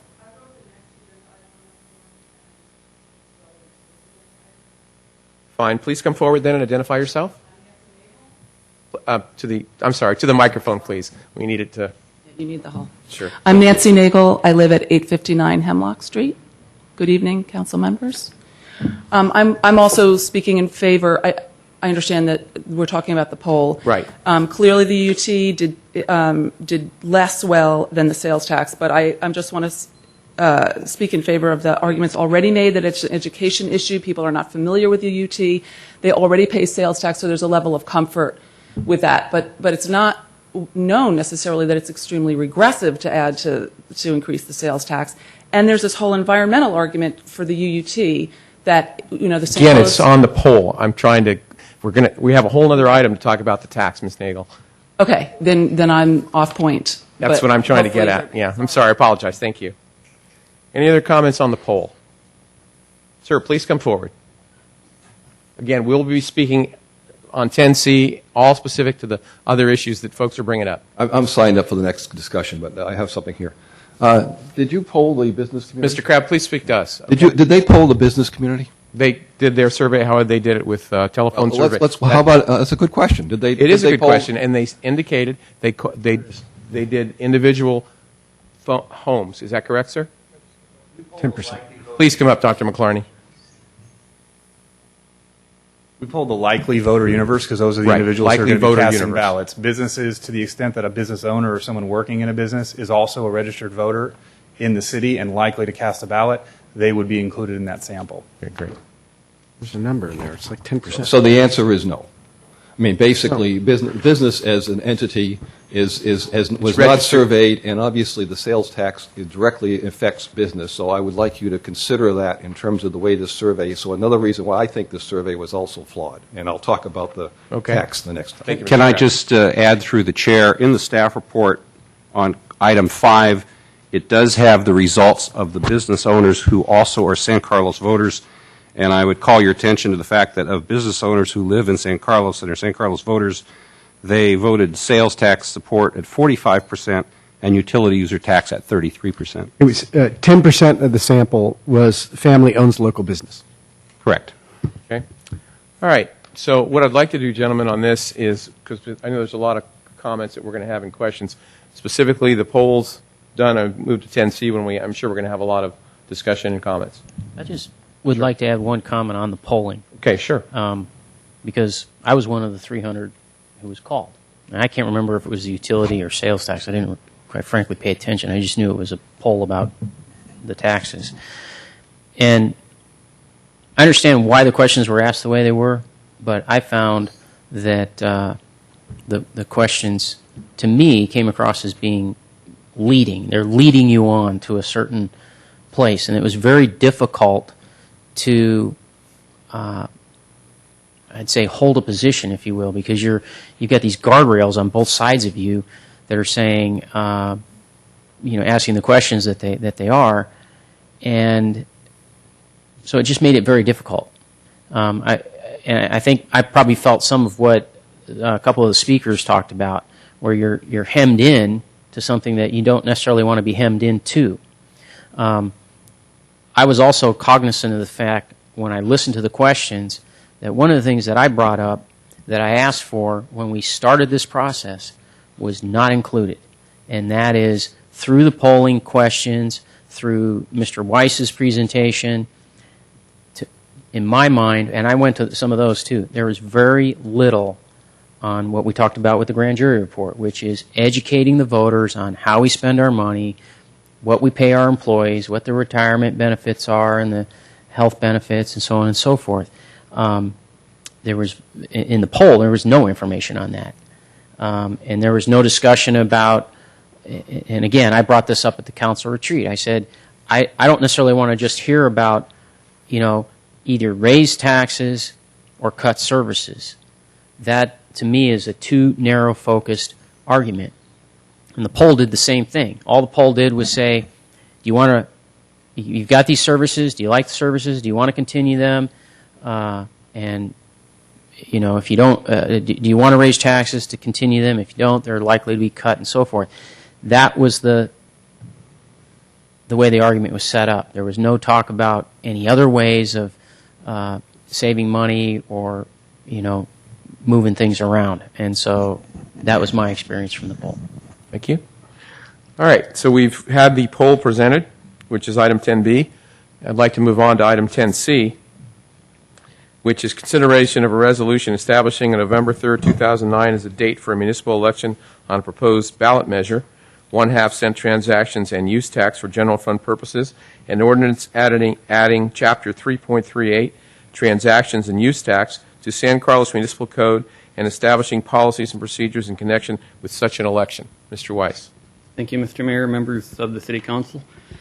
As most of you know, city staff have made numerous presentations on the status of our budget, and included within that presentation is a lengthy segment, in the full version at least, that speaks to compensation and the things that we've done to address compensation within the city of San Carlos and other expenses.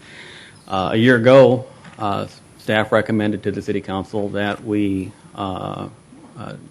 adopt a resolution declaring a fiscal emergency and putting a revenue measure on the ballot. That was after nearly a decade of successive cuts in expenditures and programs. That was after cutting from 125 positions to 111 positions in San Carlos, and as Councilmember Lewis mentioned, that is 20 to 120 less than other cities our size on the peninsula. I think there can be an argument about services that maybe some other communities provide, but then you can look at services that we try to provide, but maybe don't provide as well as we could or should, or at least as well as other communities in the peninsula provide. One manager called me, for example, and indicated that he'd read the grand jury report and had looked at San Carlos and was being pressured by his city council to explain why they had 50% more employees than the city of San Carlos did. And so he analyzed it and tried to evaluate where that came from, and he got it down to where they were contracting for certain things, we were contracting for certain things, and he thought he could explain part of it, but he got down to the last 28%, and he couldn't explain it away, and so he was calling to ask for our assistance in trying to determine how that discrepancy might have occurred. And when you look at it in that particular city, they simply had 3.5 employees that were assigned to what we would call green activities. We dedicate part of the assistant city manager's time to recycling and green activities. They had a full division of employees doing that. Another city to our north has 5 engineers. We have 2. And these are engineers that are working on street repairs, storm drainage repairs, sewer repairs. These are essential services that a municipality must provide. And we talked about the mandates and the consequences if cities do not provide the mandated services that are required by federal and state government. These are not just additional add-on programs that are done for the fun of it. These are things that are being required of local governments that are essential to the public health and safety of your community. We've reorganized in the past few years to seriously cut administration and overhead costs.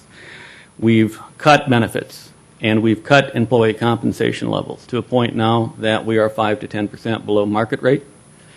There could be arguments that we should go further. This is also in addition to the benefits that were reduced. So if we're not going to pay comparable benefits and we're not going to pay comparable salaries, you have to ask yourself at the end of the day whether or not you're going to be able to keep the employees that you've trained, whether or not a police officer who is working in this community wouldn't move to the next community next door once jobs become available and the economy picks up for 5, 10, 15, or 20% more in compensation. Are you going to be in a position in San Carlos where you're training employees only for the purpose of that employee moving to the neighboring jurisdiction next door?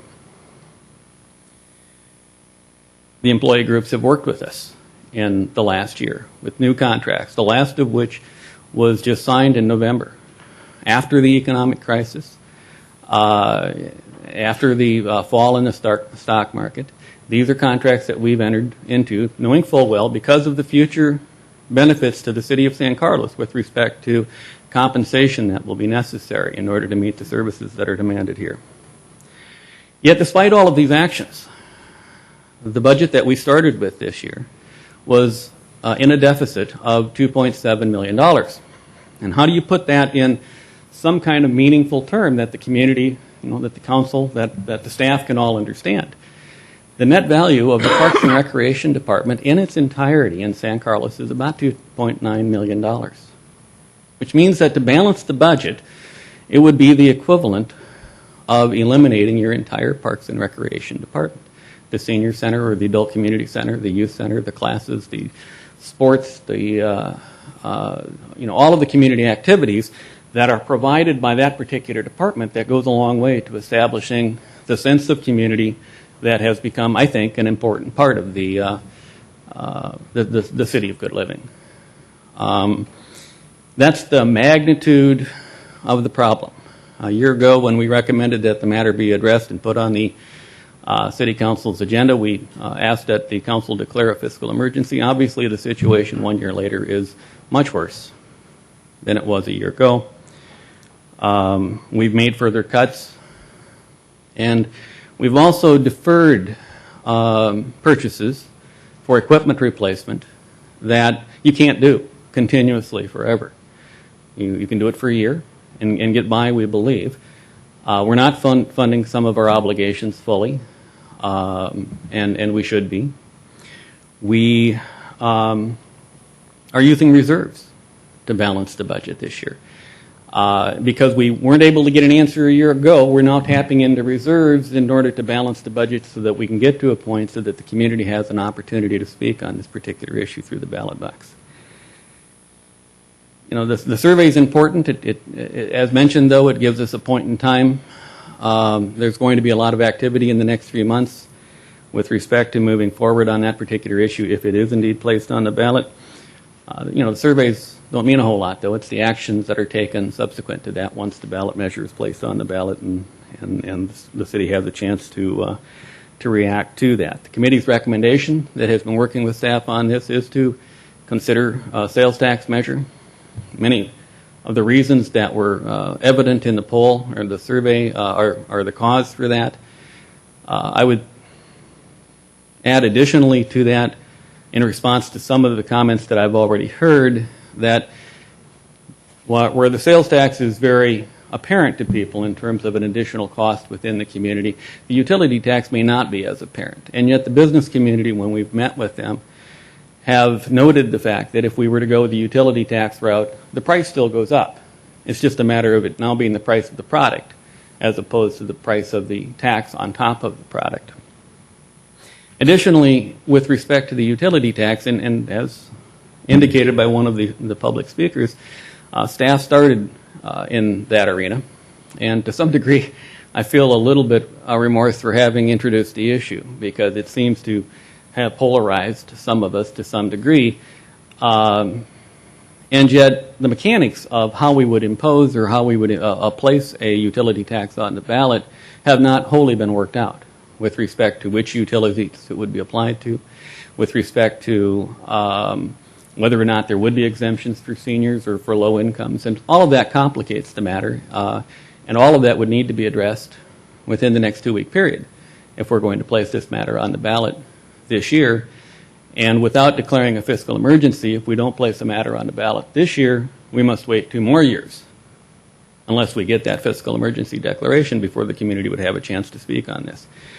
And I believe that your city government would be dramatically different, whether it's the loss of your Parks and Recreation Department in its entirety or whether or not it's other cuts that are made more across the board throughout the city of San Carlos.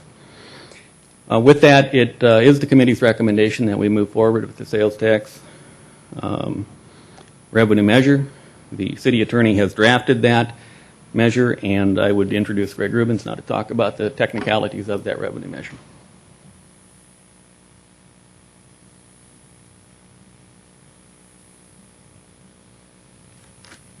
Good evening, Greg Rubin, City Attorney.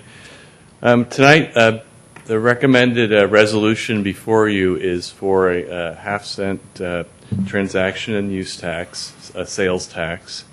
It would be the resolution places the matter on the November 3rd ballot. Attached to the resolution is a proposed ordinance that the voters would actually be approving at the election should it pass. In order to get, for that resolution to place the matter on the ballot, it requires, under state law, a 2/3 vote of the city council. In this case, because you have a 5-member city council, it's going to require 4 votes for it to be placed on the ballot. And then the voters at the ballot, because this is a general tax, not a special tax, that's a tax that's earmarked, the funds of which would be earmarked for specific programs. In order for the voters to pass this measure, it would require a majority vote, 50% plus 1. This is as pointed out by the city manager, this is a little different than last year when you were initially considering this because we do not have to make a fiscal emergency finding to place this type of a measure on a regular general municipal election ballot.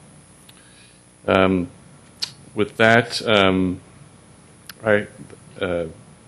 that's basically my report, and if you have any questions, I'm available to answer them about the resolution or the proposed ordinance. Okay, thank you, Mr. Rubens. Mr. Weiss. Mr. Lewis, any questions of either gentleman? Mr. Ahmad? Mr. Grocott, questions? Yeah, I do for the city managers to make something clear, or get clear, because we've talked about budget cuts.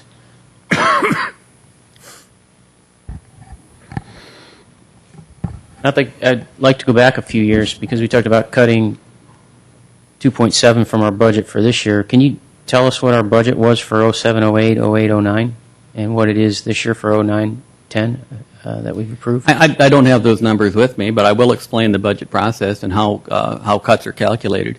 I mean, there's no question that when you put a budget together, you account for CPI increases. We provide a CPI allocation when we create a base budget. It increases the budget. I think this year we were using 2 to 3%. Then we cut from the new base. We also accommodate for known compensation increases, negotiated salary packages that have been negotiated and approved by the City Council. So you start from a base and cut from that. Now the result, though, is that we have gone from 125 to 111 positions. We have cut programs. We have eliminated positions. We have cut administration and overhead.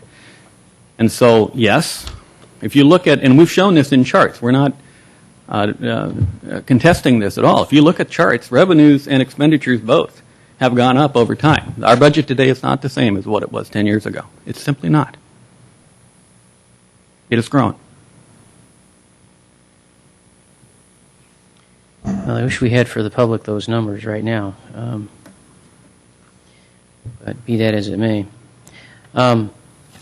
If we go with a sales tax, how will our sales tax compare with others on the peninsula and even in the state of California? It would increase from 9.25 to 9.75%. So it would be a 0.5% increase. There are other cities, and I think we provided that information previously. A list of other cities have adopted sales tax increases. There is a list of the cities in California who've done local sales taxes in the previous measure, or previous item. It's attachment 2. I think it's worth noting that last year when we presented this to you, there were 65 such cities. This year there are 76. The other significant change is 3 of those cities changed their rate. 2 of them renewed their rate after a sunset, and the rates went up. One of them went down. Time out on your answer. You're talking about this chart right here, correct? Okay, but we live in a county with, there's layers of sales tax. So the consummate sales tax that we'll have in this city is going to be 9.75%. That's correct. Okay, so this chart shows us what other cities are tacking on, but they might be tacking on to something that's already lower because of what their county does or whatever. So my question is, where will we stand on the peninsula and in the state of California with regards to our sales tax? Well, again, the cities here, I mean, if you're talking about the San Mateo County, I know San Mateo has a matter or an issue that they're considering putting on the ballot this year for a sales tax as well as for a hotel tax. Pacifica put a measure on. It failed. I believe San Bruno tried one a year or 2 ago, failed by 50 votes, and may bring it back. Yes. Yeah. So, I mean, there are other cities considering this. Other cities are considering utility taxes. Maps that we put up previously have shown that many of our neighboring cities have adopted some kind of special tax already of one type or another. And like I say, the increase then in the cost is either borne in the product or it's borne in the tax rate that's applied to the product. Okay, so let's go down the peninsula. Let's start at South. I would like to know the answer. I'm going to try to answer your question for you so you don't have to go through 20 cities, okay? As far as I understand it, there's at least one city that has higher than 9.25 in the county. That's the only, if that, at this point in time. I'm not sure that there's another city. Right, and there might not be. Yeah. But if at the most there's one. So there'd be 9.25 is the standard for the county at this instant. I know San Mateo. So just to answer your question, we don't need to go down 20 cities because I know that. That's my understanding as well. Okay, so I just to... We're 9.25 currently, all the cities on the peninsula. As far as I understand it, right. Okay. There might be one that might be a touch higher. So if we pass and no one else passes, you mentioned 2 cities that have, Right. San Mateo and which was the other? Pacifica and San Bruno. Pacifica already did and it failed. Well, Pacifica and San Bruno's did not pass. However, the other city in the area that has one that did pass last year was Campbell. And so they passed a $0.25, much as San Mateo is considering at their council meeting tonight. San Mateo is the only one that's considering a $0.25 increase. I'm cutting through all this because that's quite honestly the answer. So San Mateo's the only one. The only one that's Quarter considering a cent. quarter cent this November. Quarter cent. They want to Okay. put on, whether they'll put it on the ballot. So they'd be at 9.5 if They'd be at theirs 9.5. passes. We would have the We- highest. We would have the highest in the county. In the county. Exactly. Okay, thank you. No problem. All right. And I'd be curious if staff, now we did the poll, and it's 300 people on each tax sampled, utility tax, sales tax. Did staff look at the results of measures, what were they, A through F, the propositions that the state put on the ballot recently, and look at the poll results, the voter results of those elections? Well, I'm aware of those measures, but no, it was not part of what our analysis was with respect to putting a measure on the ballot here in San Carlos. Okay. Sure. Okay, thank you.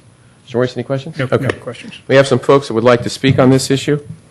So I'm going to call your names, and if you would queue up, I would really appreciate it. This is, again, the order that was handed to me by the city clerk. Yvonne McClure, followed by Pat Bell. We're not going to be doing that tonight, Ms. McClure. So if you'd like to speak, that'd be fine. Okay, you've spoken. Pat Bell, followed by Pat Potter.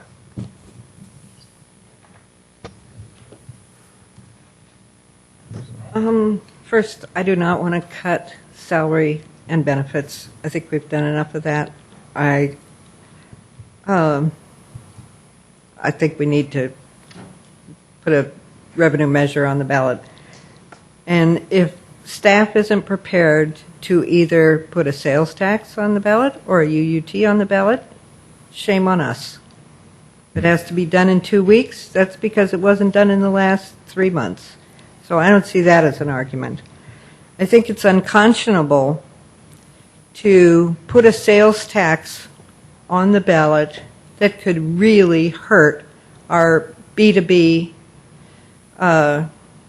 businesses in this town. As we know, we depend on those heavily. And if we're the highest sales tax in the county, those contractors can drive a few more miles to save. They have the East Palo Alto Home Depot and the San Mateo Home Depot, and we're right in the middle. Those aren't long drives. With a good education program, we could pass the UUT.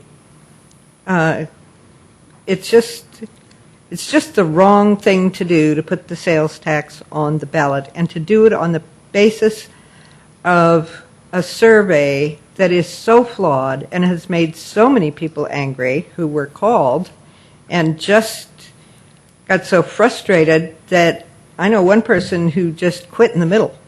And they called her back the next day and said, well, we've randomized you into the other group. So now you want to answer those questions. Come on, folks.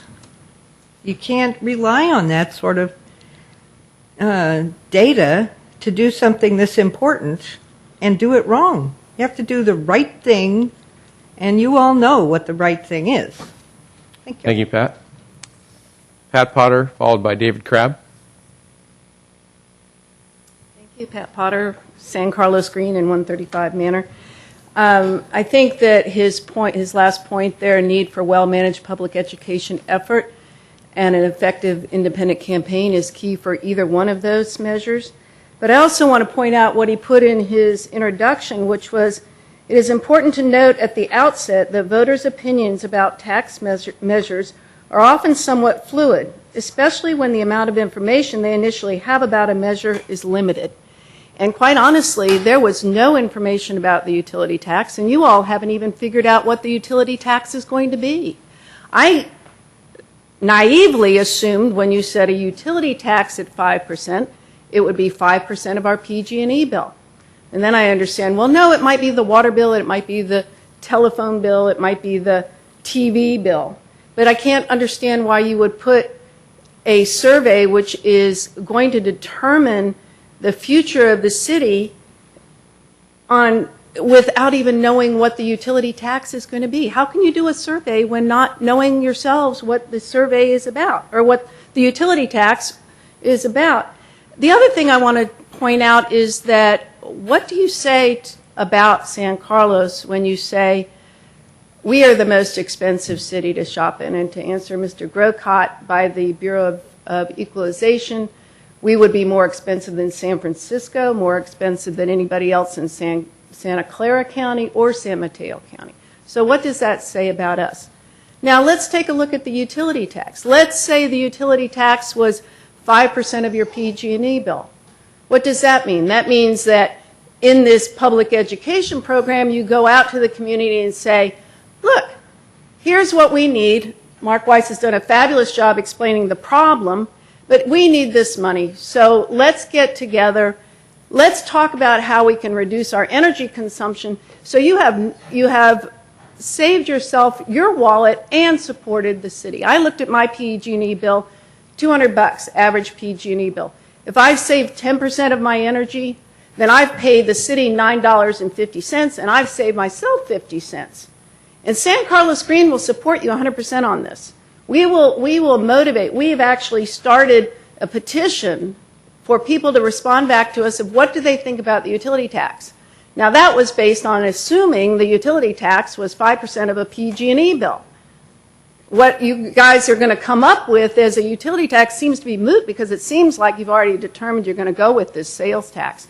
And what the sales tax says is that in 6 years, I'm not going to be up on that dais and I don't give a damn what happens because we're going to be right back where Mark Weiss has put us, I'm sorry, Mark, you didn't put us here, but right back where the budget is because we won't have the revenue in 6 years. And none of you are going to be there. Mark might not be there. And I'll wrap it up and I say that the utility tax is the way to go. San Carlos Green will be behind you 100%. We have 500 members in San Carlos Green. We will mobilize. We will do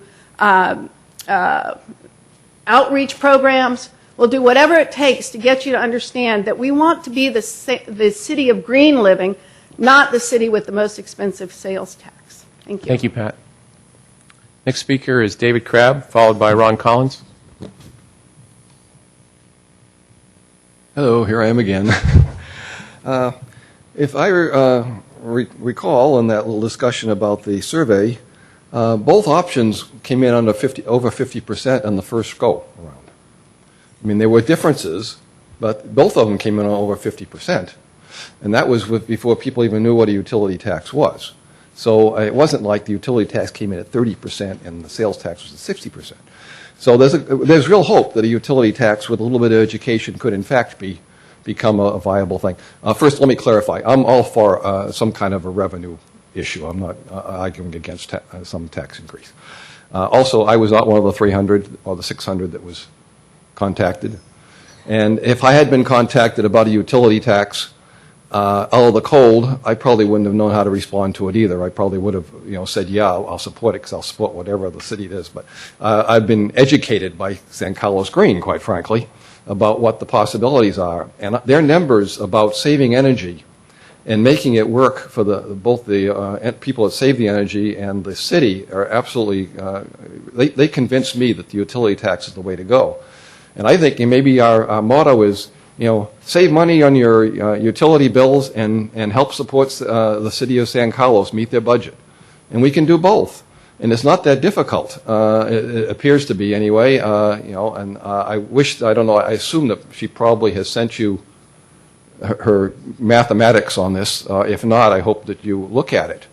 But I thought it was quite fascinating that, you can, if you save 5% on your utility bills, and you can end up paying the utility tax, and you come out even.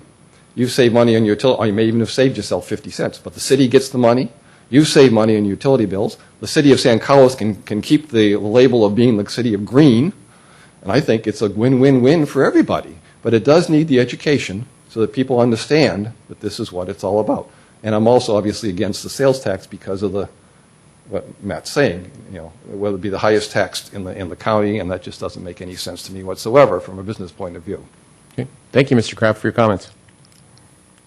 Mr. Collins, followed by Nancy Nagel. Hi, I'm Ron Collins. When I was on the Planning Commission, I'd read my packet, and I always had my mind made up how I was going to vote. I came here with my mind made up, and it always got changed. This morning I was having a conversation with a friend, and he said, well, how do you really feel about what we should do? And I said, well, my heart of hearts, I really think that a utility user tax is the best way to go.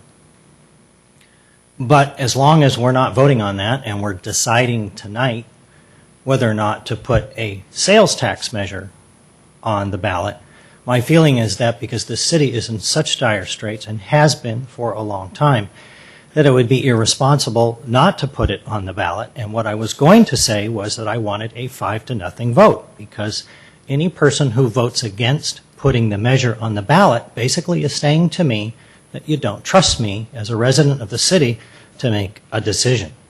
Now, having said that, I don't know how you go back from this point and think about doing a utility tax once again. I think it's probably the best thing to do. But at this point, with respect to a sales tax, once it's passed, no one is going to be putting up a sign at the entrance to San Carlos and saying, hey, everyone, our sales tax is 5% higher, or 0.5% higher than every other city in the county. In addition to that, we have 2 other cities considering it, and I suspect that if we do a 5% or 0.5 sales tax, that other cities will follow suit, and pretty soon the point will become moot. Thank you. Thank you, Mr. Collins. Nancy Nagel?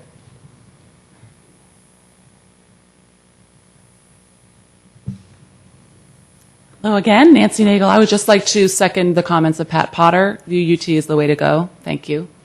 Okay, thank you, Ms. Nagel. Is there anyone else wishing to speak on this matter tonight? Okay. Mr. Klein, please fill out a form after you speak, please. Identify yourself when you come up. Andy Klein, San Carlos. I'm really not going to weigh on which one you guys should choose.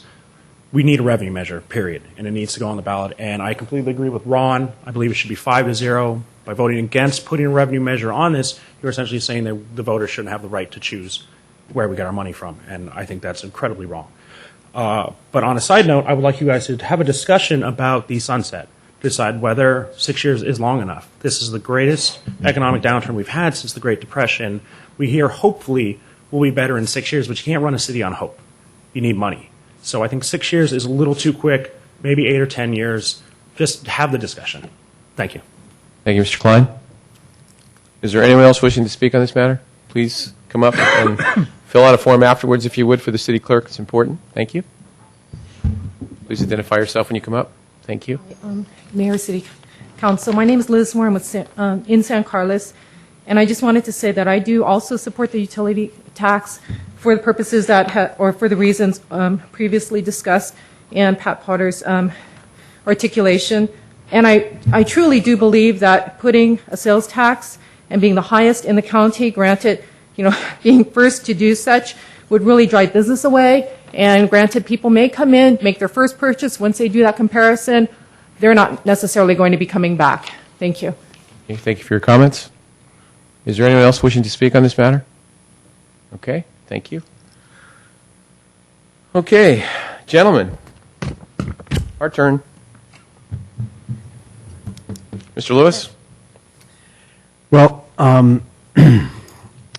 having been on the subcommittee, I'd like to make comments, but I'd like to hear from some of the other council members first. Okay. Before I weigh in. You run some of the conversations, we've had a hearty debate. Hearty debate. Both of us have discussed this a bit ad nauseum. Mr. Ahmad. Thank you, Mr. Mayor. I need somebody to drive a PowerPoint if they could. Brian. Mr. Mayor, I prepared some thoughts. One of the issues that is up in front is this is not a simple issue. I've actually got some props up in front of us here. That mess in front of my seat is actually the packets and binders that I've gotten over the last year. It's a chunk of reading. Actually, if you stack it up, it's a little over 4 feet tall. These are the consequences of the decisions that we make. These have budgetary issues attached to it, and they have real people at the other end who need those services. So if somebody is going to say, it's simple, just do X, I think it's a disservice to the citizens of San Carlos, and it's somehow flying in the face of what's sitting in front of you. So I've put some thoughts here. Can we hit the next slide? First of all, I get it. People are mad. They're incredibly ticked. And they've got good reasons to be. We have been cutting, and folks are not happy with where our budget is, and to some extent, where the economy is. Next. There are those among us who love sound bites. So I wanted to address a couple of them up front. One of them is, I live within my means. Why can't you guys? Next. Here's sort of the big issue, Mr. Mayor, that we get, roughly $9 million from property taxes, about $4 million from sales taxes. Next. I hear this. I don't know about you guys. I've ended up budgeting another half hour when I buy groceries because I get stopped. I now go at 8:45. I shouldn't give that away because the grocery store is about to close. But you hear this, I pay my taxes. I'm entitled to these services. I pay a lot in taxes, and folks in San Carlos do pay a lot. Next. Here's the challenge. If we look at our firefighters, people that we love, and our police force, that property tax and sales tax does not equate to what we spend. That $14.8 million is in the red because guess what? It's in the red. Next. There was talk about cuts, that we take away liberty. There's been talk about, well, you don't have to cut, you need to figure out other ways to do it. The issue is that we offer a buffet of services.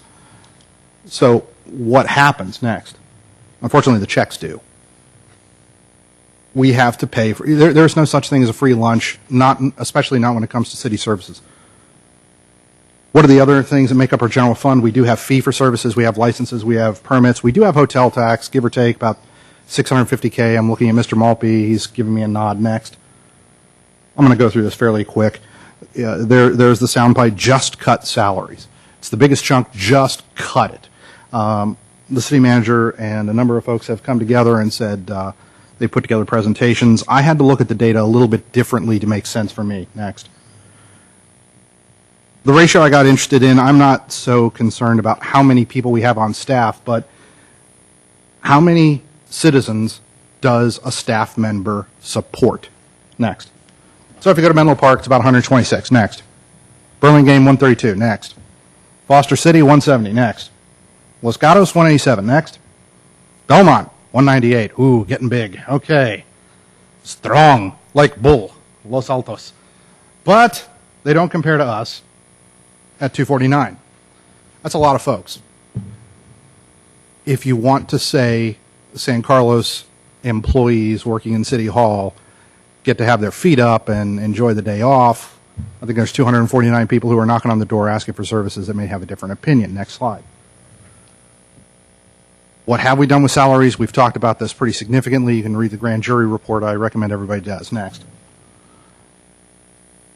As the remarks from everybody on the dais had said, we can do more. We should. Let's go next. Why can't I live within my means? Next. This is what I'm doing. Why can't the city? It makes only sense. You've got so much money coming in. Why can't you live within it? Next. This is something that I didn't expect when I first got elected. I feel the same way everybody else does. I felt that we should live within our means, and here's what I found out. We don't get to control everything that's in these budget documents. Unfortunately, state and federal government has a different opinion of what they want to do. We have new laws, we have new mandates, we have new regulations, we have new licensing fees that come down upon us, and guess what? Like it or not, we're going to do it. I did put one interesting number here. If you look at the bills that came out of the California legislature, a little over 3,000 hit the California Assembly in 1 year, about 1,700 in the California Senate. Each one of these have local implications, which means we're on the hook to spend money. Now, I spent a lot of time in Sacramento. I met the governor, a very exciting guy. Looks orange. He's kind of like an Oompa Loompa on steroids. But we're at the, we're the tail. They're going to wag us as hard as they want to, and we don't get to pick what we want. A lot of these regulations are pretty good. Are we worried about sending pollutants into the bay? Are we worried about better safety for cars? Do we want better pollution controls? All these things are important, but they come with a price tag. Next. One of the big things that we did this year was we did a core services survey. Chief Rothis is in the office, and I give him full credit for giving birth to the idea, which was what services are absolutely core that a department provides, and then let's go out. What are sort of really important, then nice to do, then, if we had time, we had a lot of money, and we would do those things. We set up a scoring sheet. Every service that is performed by the city was scored against this. The big thing I want you to see at the top is mandated by law next. So what did we do? Here's all of our departments. Those are the inboxes. Let's take a look at what the departments do. Next. So the Administrative Services Department, 18 of the 23 services they provide are mandated by law. I'm going to say it again. 18 of the 23 services are mandated by law. Next. Public Works, 22 of 28. Next. Park and Rec. A lot of blue. Gee, I wonder where we could actually make cuts if we had to. Next. Police, 8 of 11. There's nothing that says we have to deal with youth offenders or drug intervention programs or anything else like that. Those are not mandated by law, but you can tell we've got a police service that is doing as much as they can and doing what's mandated and trying to stretch. Next. Fire, absolutely nothing they're doing isn't mandated by law. Next. Community development, 10 out of the 18 things that they're doing, mandated by law. Next. Planning department, 7 out of 9. Interesting. Next. Building department, 12 out of 22. Next. City manager. Now it's kind of interesting. He's got to ride herd over every other department and hopefully keep track of those 3,000 pieces of legislation that are floating around trying to strangle us. While it's not mandated by law, I think it's pretty darn important. Next. City council actually does a lot of stuff here. It's not mandated that we actually sit on boards for something like the Regional Transit Authority or everything else, but guess what? We do. Next. We're faced with a couple of options. Here's what we are going to do on council. I believe I can speak for where our direction is going to go. We are going to continue to do intelligent things to streamline our system. There are things we can do better. We will always do that. Second one, we need to increase the revenue. We've got a deficit. Somehow or another has to increase revenue. Lastly, there are going to be cuts. Next. Unfortunately, this is where you get hung up in the grocery store. Everybody comes up with puppy dog eyes or yanking their hair out saying, there's no way you can cut me. Here's the deal. A lot of those decisions and a lot of the easy cuts, the ones that we don't want to do, they're gone. We're now down to the bone. The cuts that are going to happen are the ones that are going to be like this. Next. Mr. Mayor, I want to give voters a choice to do this. That's it for that presentation. What I will tell you is that there are 3 things we need to be cognizant of. Number 1, what we need is a city. Number 2, what we want to do.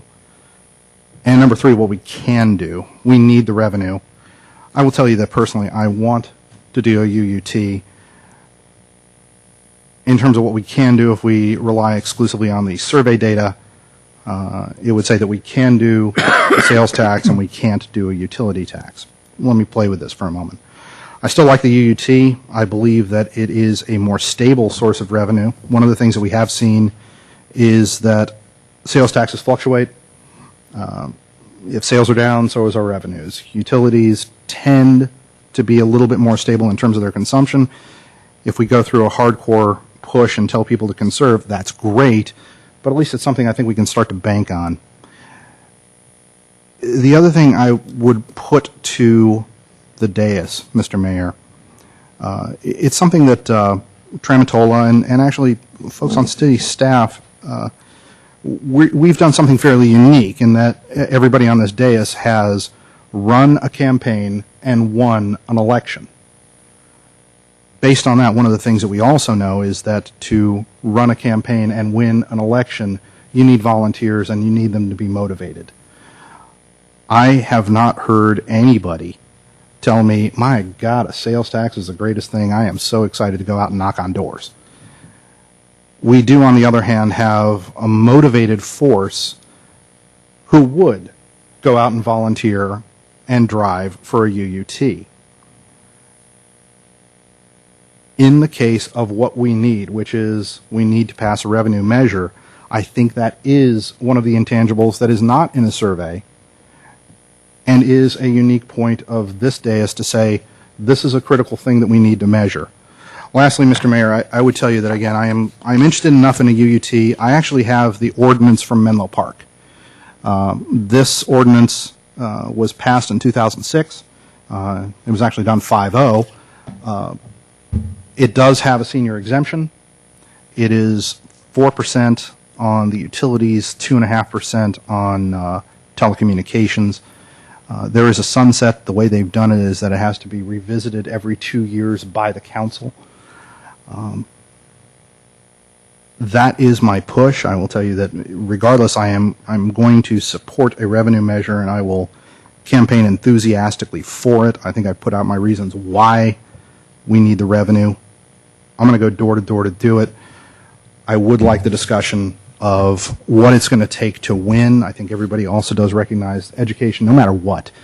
Sales tax may have a natural lift to it, but if we sit on the dais, say we're going to put it on the ballot, it will fail. We have to go out there and actively campaign for it. I think with the UUT, there may be, whether folks really care about the revenue or not, they may be interested in volunteering and driving the issue. With those comments, I'll yield. Okay, thank you, Mr. Ahmad. Mr. Grocott? Well, I find it interesting to do a presentation. It's the second time I've heard from a council member who has made a presentation or given a speech. It seems to have their mind made up before they even heard from the public or anybody else. That's troubling, guys. It really is. You're supposed to come here with an open mind. You might have your Through the information. chair, please don't lecture fellow council members. And, Thank you very much. We, out of respect, try not to lecture you. If you'd give us the same respect, I'd appreciate it. I've been lectured before from the dais, so Let's not make it personal. fact is, we are supposed to come here with an open mind. I came here with an open mind, and when I heard about the folks and what they're talking about with utility tax, it was convincing to me what Ms. McClure said, and I think Pat's left already, but what Pat Potter said. I've said all along that I don't like the idea of going to the voters with a tax measure. And Mr. Ahmad said one of your points up there was just cut salaries. I want to be clear that I haven't said that, just cut salaries. What I have said is we ought to be doing at least like what San Mateo is doing, which is working in concert with their unions. This is from the Daily Journal, Workers Make Pay Concessions. What it's about is all the union groups in San Mateo agreeing to either take cuts or, if you don't want to call them cuts, at least not take the raises that they were scheduled for in order to help the city out in meeting its budget deficit to save $1.3 million. We're not there.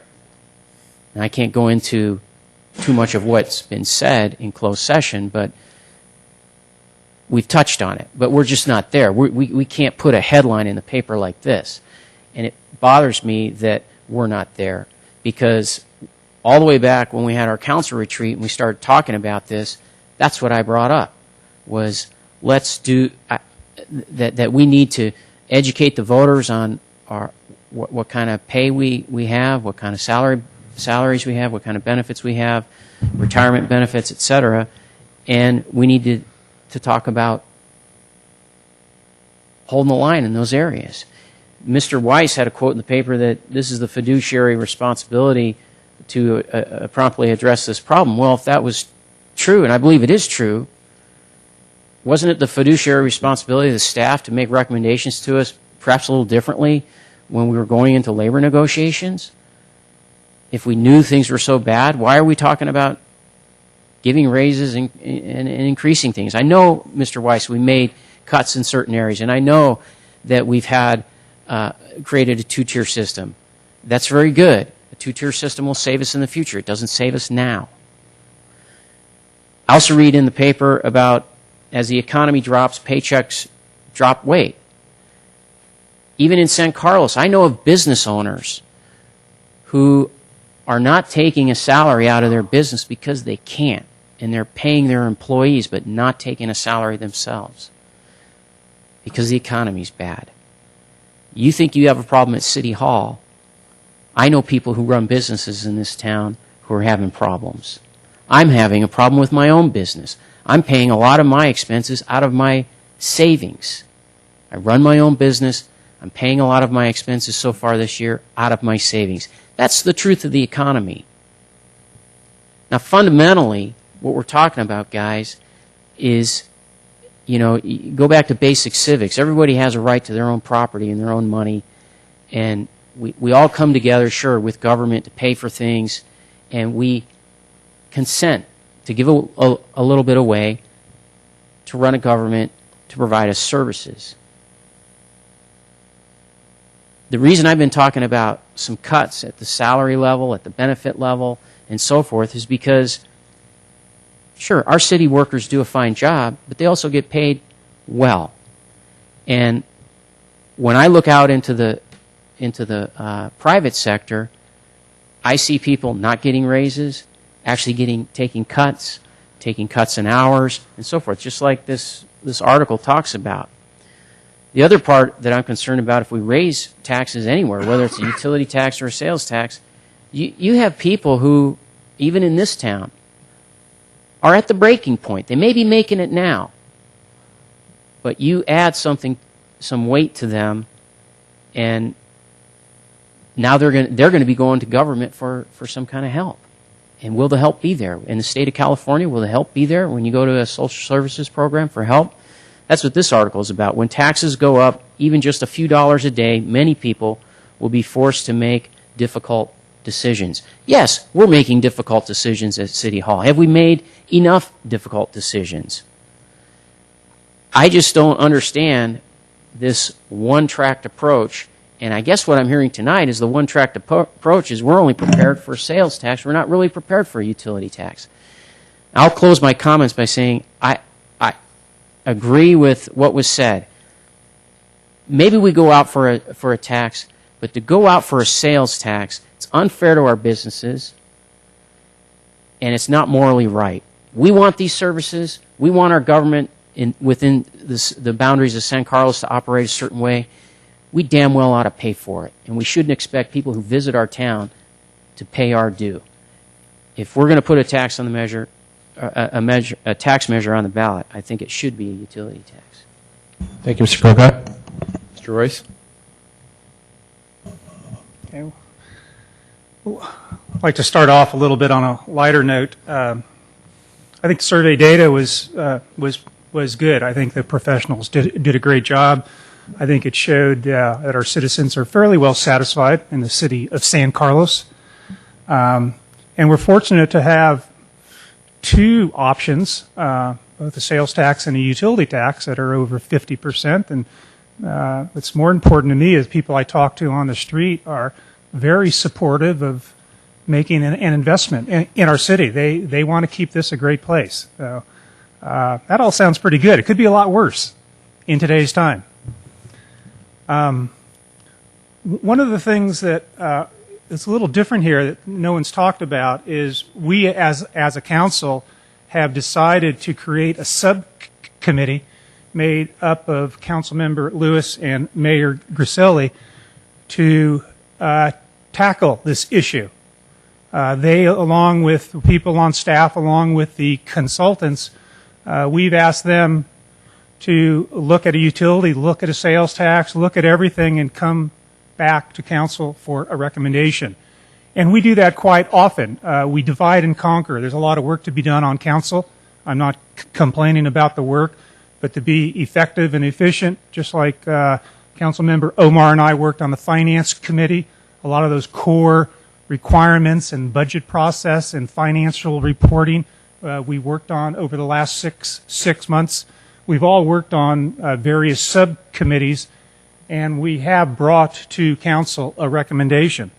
So what's a little different this evening is we're not here debating whether or not to do a sales tax or a utility tax. We're here with a recommendation from a subcommittee who I think, I know I have a lot of trust in their judgment and their experience. Next to Councilmember Matt, they're the next two experienced council member. That doesn't make them good, but they're most experienced of the group. And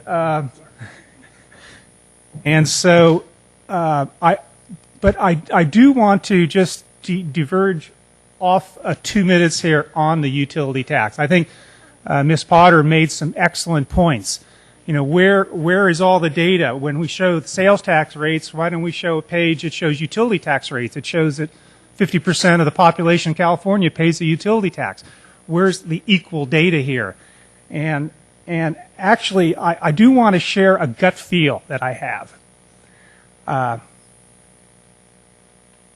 Before the recommendation, I truly think a utility tax is the best long-term solution for San Carlos. I saw people deal with gasoline that went from $2 to $5 a gallon or $6 a gallon. What was it? I can't even remember how high it went.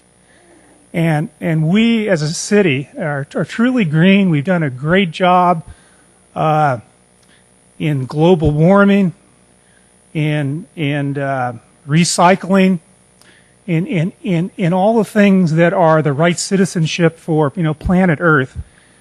And I truly think the long-term solution for our PG&E and our water and all our telecom, which is all the phone and TV and internet, and even sewage and garbage, all that utility structure, we need to get people's attention on that and how to conserve. And also, we have a role to try to have them, to try to influence their behavior, just like the government does. That's what the government does with taxes. It influences foreign tax credits and all sorts of things of how investments are made. And so I think the real long-term solution is that we on the long term, maybe not this evening, but longer term, we still need to look at utilities and conservation and maybe even taxes in the future on utility, because I do think that's the best long term. For this evening's vote, though, we're voting on a sales tax. And what makes a sales tax attractive is the data's there. And I'm a data person. I mean, the data is clearly not only that percentage of 61% versus a lesser number, but the people who strongly favor a sales tax. It's also simple. It's easy because it actually comes from the tax. What do you call it? The tax roll. You basically, it all comes from one place, from the state of Cal or the county that collects that. It does make us the highest 9 3/4 rate in the county. It's not. My economics tells me that it's not a good time to stimulate the economy. It's not a time to raise taxes and sales tax. But when I compare it to the committee and the complexity of a utility tax, and we're really not prepared or ready as a city to implement it, it is much more complex in how you define even what utilities are, and how we would tax it, and how we would do a senior exemption for all these miscellaneous bills. It gets a little risky. It was actually showed higher risk, much more reaction to the polling, both pros and cons to utility. So the conservative way and the safest way is to do a sales tax. Again, I'll emphasize, to me, I think we're taking the easy way out a little. However, I agree with your recommendation. It does get the job done, but I truly want the citizens to listen to the future. In the future, I'm going to be bringing up utility tax in six years from this point. Okay. Thank you, Mr. Lewis. Mr. Lewis? Thanks for everybody for their comments. despite the final recommendation tonight, the debate has been hearty as far as whether it's UUT or sales taxes. Staff and consultants can probably attest. It's something that I've really, really struggled with. And Randy, I think you're hitting on something that's interesting. But everybody has to keep in mind that one of the reasons we have to consider taxes, we get a lower tax rate than everybody else just about in the county, with I think 1 or 2 cities from the state. We get lower tax return. We pay the same amount of property taxes, we get a lower return than everybody else in the state. That's the one thing we cannot forget, despite all the mandates that Councilmember Ahmad put out there. We just don't have the economic resources. This is just one part of the economic plan. We do have a multidimensional attack on this. Secondly, we have to succeed. I don't think there's any doubt in anybody's mind that we need additional revenue, and a tax measure has to succeed. And ultimately, I think we have to use some conservatism in how we attack this, because as we've seen tonight, taxes make people angry. As was on nice slide, by the way. I hope you paid for that image. 3, the city has a history really of not supporting taxes, which, again, makes us all feel a little bit more conservative about our recommendations, because we haven't had a lot of luck. I think you could argue we haven't had a lot of great education either, but we haven't had a lot of luck, and I don't think you can deny that. 4, when you talk about the sunset issues, I think one of the reasons sunset get put into tax measures is A, people like to hear that they're going to end, and B, institutions don't mind putting them in because they're easier to renew than they are to start. And I think that's why the sunset issues exist. For me, in analyzing this, you have to take into consideration the public support and the overall, what does the public want? What is the public willing to support? And I think that is an overriding issue.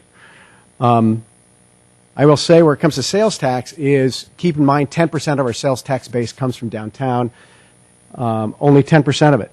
Our regional retail is what drives our tax base. We do have regional retail destination, and those folks do use the corridors of San Carlos. Most every county, if they don't have hotel taxes, there are taxes in every city that rely on outsiders as well as citizens. Again, and once again, it's 50 cents on $100. It's 50 cents on $100. That's $5 on $1,000. And I think Mayor Griselli may have some more numbers to go into there, to being a numbers guy in some of our discussions. I'll leave that for him to get into a little bit deeper.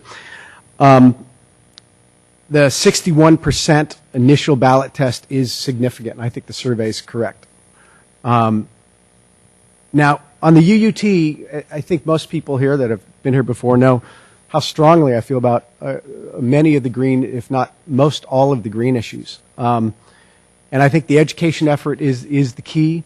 I think the enthusiasm of San Carlos Green and other folks in town that have showed a propensity to support environmental issues has to be factored in. I think it's a really enthusiastic base, and I think any measure could use that level of enthusiasm to get out the vote and be very positive about it. I think it's true that we don't have a well-defined user utility tax. And perhaps that's our fault at this point in time. When I hear PG&E, water, cable, and phone, I personally would like to see cable and phone exchanged with sewer and garbage, because I personally think that if it's going to be a green tax, and I would actually support it more on the basis of being a green tax than I do support, because it's a consumption tax and we have to reduce our consumption, that the tax has to be designed so that I know as a citizen how I can affect that tax rate. And I do believe that government, when they can put out a social goal that's of high principle, that we all can fall in line and we know how to affect that change, and we think it's the right direction for the world, the city, the community. And there's no doubt that those 4 items, sewer and garbage, not necessarily for me, cable and phone, have the same impact on our consumption as individuals and citizens. I think that we're going to need, I don't think we need 6 years to design it, but I think we need more time to design it, and I think this community will support it. But I would point out, and I think Mayor Griselli mentioned this in one of our subcommittee meetings, that it's more often imposed by government than it is voted in by the public. And I do think that makes the user utility or a green tax inherently more risky. I think it's more principled, and I believe it's the right thing to do in the long run. And I'd love to work toward designing a smart green tax based on our individual consumption. I don't think we're there yet, which is ultimately why I supported this. I also think that it's more difficult, given the utility tax that we've described, PG&E, water, cable, phone, to affect change in any substantial way. A 5%, if you have a $200 PG&E bill, it's going to be hard to bring that tax down based on what you spend on average for utilities versus what you spend on average in retail. And Bob, I don't know if you're going to mention some of those things, but I'll leave that. Bob is very articulate in that matter. So it wasn't without great internal debate and moral debate that I came over and said that the first and foremost necessity is for San Carlos to get money to help run the city at the level of character that I think that we've all come to know and want to see continue. I would like to, help in designing a better tax for the future, and is why I support the sunset as it is. Those are my comments. Okay, thank you. This is obviously an issue that I think everyone on the dais made some excellent points. But as also has been mentioned, is what's in front of us is a problem. And we're elected to try to solve problems, and if not solve them, and in this situation we're going to give the voters an opportunity to see if they can help us solve the problem, or certainly to alleviate it. It's been mentioned about the difference in cost, utility tax versus sales tax.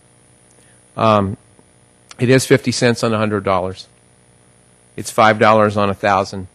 It's $10 on 2,000. The example was given by one of the speakers this evening of a $200 PG&E bill. If a 5% tax was applied to that, that would be $10. So that household would have to spend $2,000 in the city of San Carlos to equate the cost. And perhaps that certain households spend that, it may be more. But I would submit that many households spend far less than $2,000 specifically in the city of San Carlos every month. From a business standpoint, looking at it from my business background, a utility tax is going to be passed on. If a landlord has a utility tax on the property that they own, that's coming off the bottom line of what they make. They're going to pass that on to the lessee, the person who's leasing their property, if it's a business, and that business is now has a bottom line that's impacted, and they're going to pass that on to the consumer. A sales tax is a pass-through. It's been said that we'll have the highest tax on the peninsula, and we might for a while, although I tend to believe that the other cities will be coming along with us on this. But even if they didn't, it's been said about B&B, Ms. Bell mentioned, if some contractor was going to spend $1,000 at the Home Depot, would they drive to San Mateo, Foster City, wherever that Home Depot is over there, for the $5 difference? I'm not sure. When the gas was high last year, I can almost bet they wouldn't be driving over there. An issue with the utility tax is we can't control the utilities. PG&E, let's assume again that we would cut our usage 5%. Let's say a utility tax, utility, we spent $200, and let's say we could cut our costs 5 to 10%. And therefore, it would be good for the green situation in the economy or the environment. We'd be paying less and helping the environment. And PG&E turns around and raises our rates 10%. Where are we? Or the cable company raises their rates 5%. Or the water company decides, because we're doing such a good job of not using water, and this has happened before and will happen again, that they raise the rates to make up for it. It's a difficult issue, and it requires, as been mentioned on the dais, a great deal of education and a great deal of information given to folks about all the details. Mr. Lewis did mention what I had talked about in our subcommittee relative to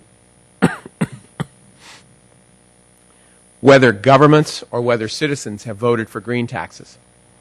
And I think, and again, maybe this is something that it's intuitive to me, but most of the taxes that I've seen have been imposed by city councils or states or federals or the federal government, as opposed to directly folks voting for a green tax. That's not to say that there haven't been some and there will be more. And I think that is the future, and I would agree with many people on the dais that this is the area that we should be pushing forward. But we have to get some revenue into this city. And quite honestly, from a sales tax standpoint, even though it was mentioned on other, some of the speakers said that other people don't pay or shouldn't have to pay for coming into our city and pay a tax, there's a sales tax in every city. So if we go to San Mateo, maybe it's not as high as ours, but we're contributing to San Mateo's budget.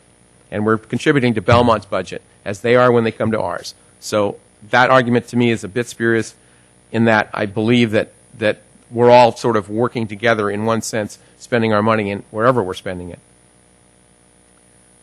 I've looked at this thing from a lot of those directions that I mentioned. I have to honestly say we have a problem that we need to fix and solve. I think the citizens will step up and vote for a proper, educated tax if they understand where the money's going for. I've said for a long time, government does a poor job of telling people where their money goes. Alluding to Mr. Grocot's points of more education, there's no question about it. Folks don't know where their dollars go, even today. And we've got to do a better job. To pass any kind of a tax, we're going to have to do a marvelous job of educating folks to do this. So I stand by in closing, I stand by the recommendation of the subcommittee. I believe we need a tax to be passed. I believe the survey shows that our best chance is to get a sales tax, and that's where I'm going to be standing on this evening. So, gentlemen, I'd like to hear a motion if there is one, and then we can discuss some other comments on after that.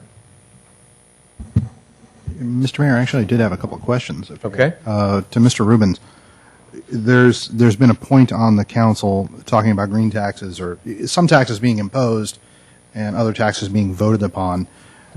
I know that the council has set rates for sewage, for garbage, et cetera. Those go to dedicated funds. When we look at PG&E, when we look at other utilities that do have right-of-way within our city, what is the ability of the city council to impose fees? You're talking about franchise fees for different utilities, the cable company, and when we have a franchise, we can impose the fee. Sometimes it's regulated by a higher level of government, like cable. 5% fee is the franchise fee. Sometimes it's negotiated with the organization. Sometimes you, like you did recently, you set the franchise fee a little lower than you can, such as with the garbage rates recently. In this case, a utility users tax is something that you can impose on top of the franchise fee for those utilities. Because it's not a franchise fee that's going to the city. It is like a pass-through tax. It's just an additional tax that goes on top of it. I don't know if Brian has anything else to add to that. I was going to add a couple points to what the city attorney said. First of all, the council may or may not be aware that prior to a state constitutional amendment several years ago, it used to be the case that city councils could directly pass a utility user tax. That explains why many of the cities in this county, places like Redwood City, Daly City, et cetera, that have utility taxes, in most cases, imposed them before there was a voter requirement than now. And I know Charles from Tramatola is still in the audience, and he may wish to opine on this as well. But in our research, both last year and this year, what we found, and we talked to San Mateo and we talked to Pacifica, other people who also did polls, is we saw in just about every city we looked at, the utility user tax was significantly polled below the sales tax. Now, the other thing to know about franchises, I think you were asking about PG&E. PG&E is a bit unique because they have, I guess, what one could call a permanent franchise. That it has no expiration date, and it's at a relatively low percent. I believe it's 1% or something like that.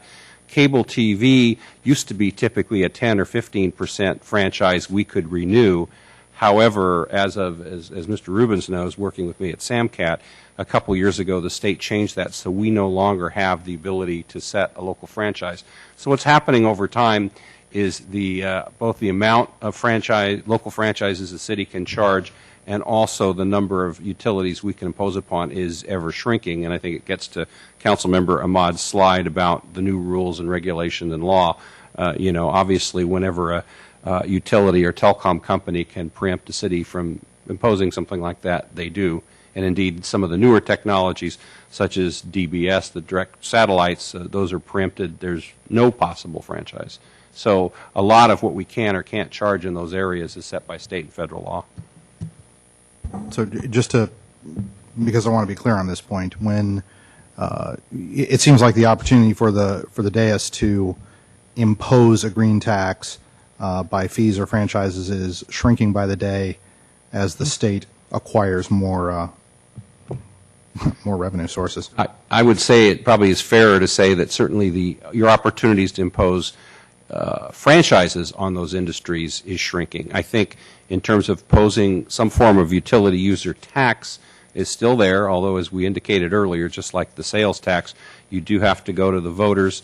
I think also to comment on some of the comments I heard from the dais, last year when we described the utility user tax and when we described it this year, both in our PowerPoints and in the staff report, we've always said that it covers gas and electric and cable and phone and cellular. We've never changed the description, so it's kind of fascinating to me to hear tonight people saying it isn't clear to them. In our discussions with cities who have utility user taxes, we have talked to Fremont, Menlo Park, Hayward, a number of cities who have both older ones and new ones. They will tell you at the staff level that that's the hardest part of campaigning for those measures is explaining to people, even if you list the categories, how it works. The same is true with the exemption discussion. In most cases, by the way, what we learned in our research this last year and this year is the exemptions don't tend, for example, to cover a group like seniors, but rather they tend to follow income levels. So it's more typical in the city to allow an exemption for low-income folks, not necessarily seniors as a group. But even that's challenging because the question becomes how do you determine who's low income? There is a standard that most cities use of using the PG&E, the so-called care rates, which are people who are on the Lifeline service. But in other cities, for example, in Hayward, one has to submit an annual income tax return to prove that they're qualify. I think in a smaller city like this, administratively, that would be very challenging. And then finally, as Mr. Weiss could tell you, some of the phone calls that we've received recently about, as soon as there was talk about a senior exemption, is we actually did hear from small businesses who want to know if they could get an exemption. So the exemption discussion also from utility user tax gets very involved quickly. And I think to Mr. Weiss's earlier point, if that is a direction the council wants to go, obviously we need to get some pretty clear direction from you as to what areas you would or would not be inclined to entertain exemptions.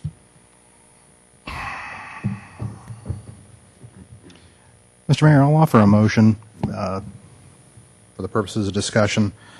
I'd like to move to continue this item to the next meeting with the direction to staff to prepare an ordinance for a user utility tax.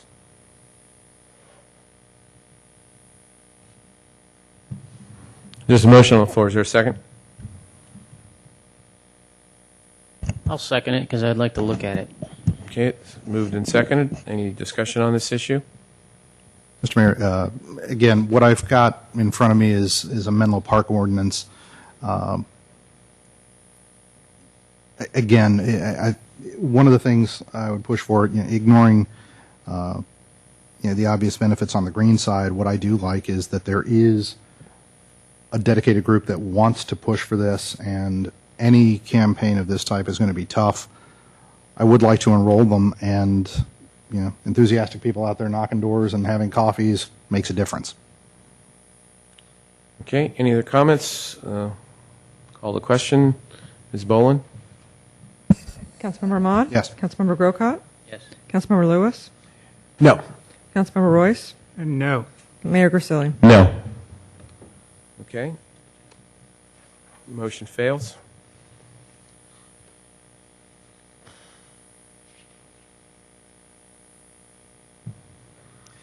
I'll offer an motion. Let me see, we're here at 10B. What's our number? 10C. It's this one. Did you get the update? Double check. That's the same. I think so. I'd like to move that we consider resolution establishing November 3rd, 2009 as the date for municipal election on a proposed ballot measure, 1/2 cents transactions and use tax for general fund purposes, and ordinance adding Chapter 3.38 transactions and use tax to San Carlos Municipal Code. I'll second that. It's been moved and seconded to, for Mr. Lewis's motion. Further discussion? Mr. Mayor, I'd like to move an amendment. I'd like to amend the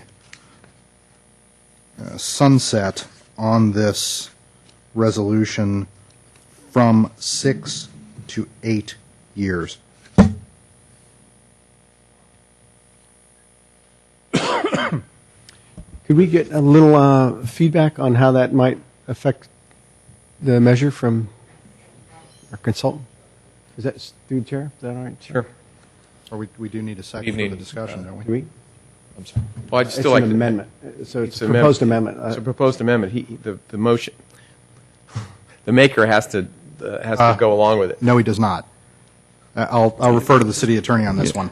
Well, I have my parliamentary procedures here in front of me, and a motion can be amended by a motion that's seconded, and then that goes up for discussion. And then if that motion fails, then you go back to the original. So he made a motion. He wants to make it 8 years, right? Correct. Okay. And we need a to second. discuss, And then we need a second for that. Before I'll make a second. I'd like to hear Second. the discussion of the 8 Thank you. versus Got it. 6. That's good. Here, you take this. Yeah. Okay, Charles. Now we can ask the question. Thank you. Charles Heath, I'm Vice President of Tramutola.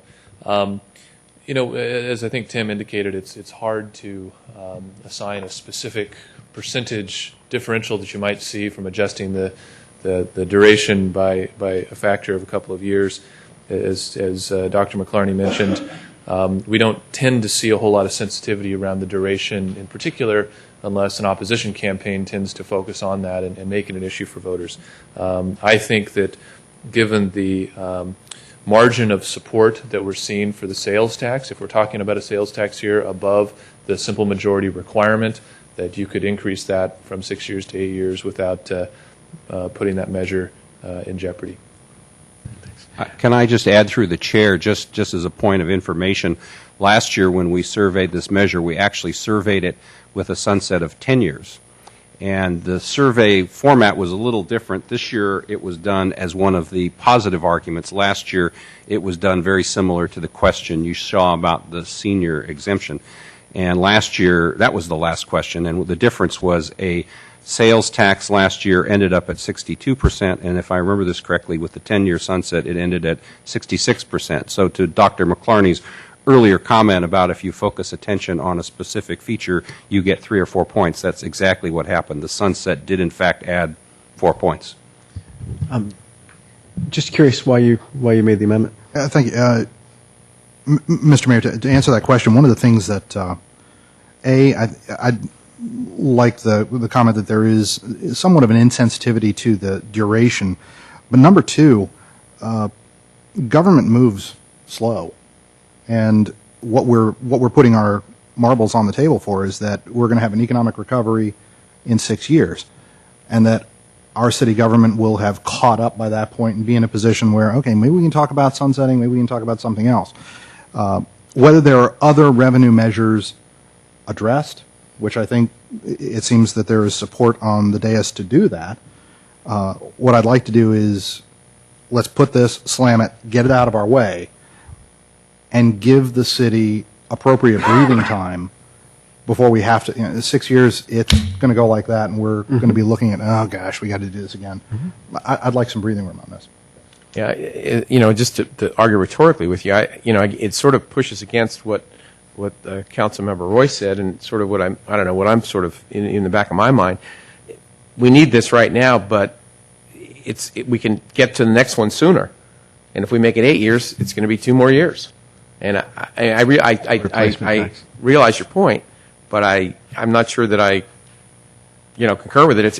It doesn't put any push to us to, well, we got 2 more years. We got 8 years now instead of 6. I mean, I'm just making a rhetorical argument back there. Understood. I would also, again, in the spirit of the rhetoric, I would make the argument that having a tax does not mean that this is exclusive. We are going to have additional needs. I've got every confidence that Sacramento and D.C. are going to give us more mandates to deal with, so this is not going to be a unique moment in time. But again, that's my motion. And okay. So we vote on that one first. Correct. Any more discussion on the 8 years? Yeah, again, I just, again, emphasize, I'd like to move in and out of sales tax as quickly as we can and still feel, I think, 6 years is adequate. Okay, any other comments? Okay, I'll call the question. Ms. Boland, this is to amend Mr. Lewis's motion to 8 years sunset. Got it. Councilmember Ahmad? Yes. Councilmember Grocott? No. Councilmember Lewis? No. Councilmember Royce? No. Mayor Grisilli? No. Okay. So now the original motion is on the table. Councilmember Ahmad? Yes. Wait, before we vote, Ms. Boland, I'm sorry, I just want to make sure that any other comments or questions? I want to make sure everybody has a chance to think about this. Okay. Anybody else? Okay. Thank you, Ms. Boland. Councilmember Grocott? No. Councilmember Lewis? Yes. Councilmember Royce? Yes. Mayor Grisilli? I'm sorry, I didn't hear Mr. Ahmad's vote. I said yes. Okay. He was first, yes. Okay, I'm sorry. Mayor Grisilli? Yes. So motion passes 4-1. So we'll be putting that, staff will be getting that together so we can work on how that's going to go on the ballot. We will implement that. All right? We have a couple more items to go through. Folks would like to leave. We'll give about a few seconds for that.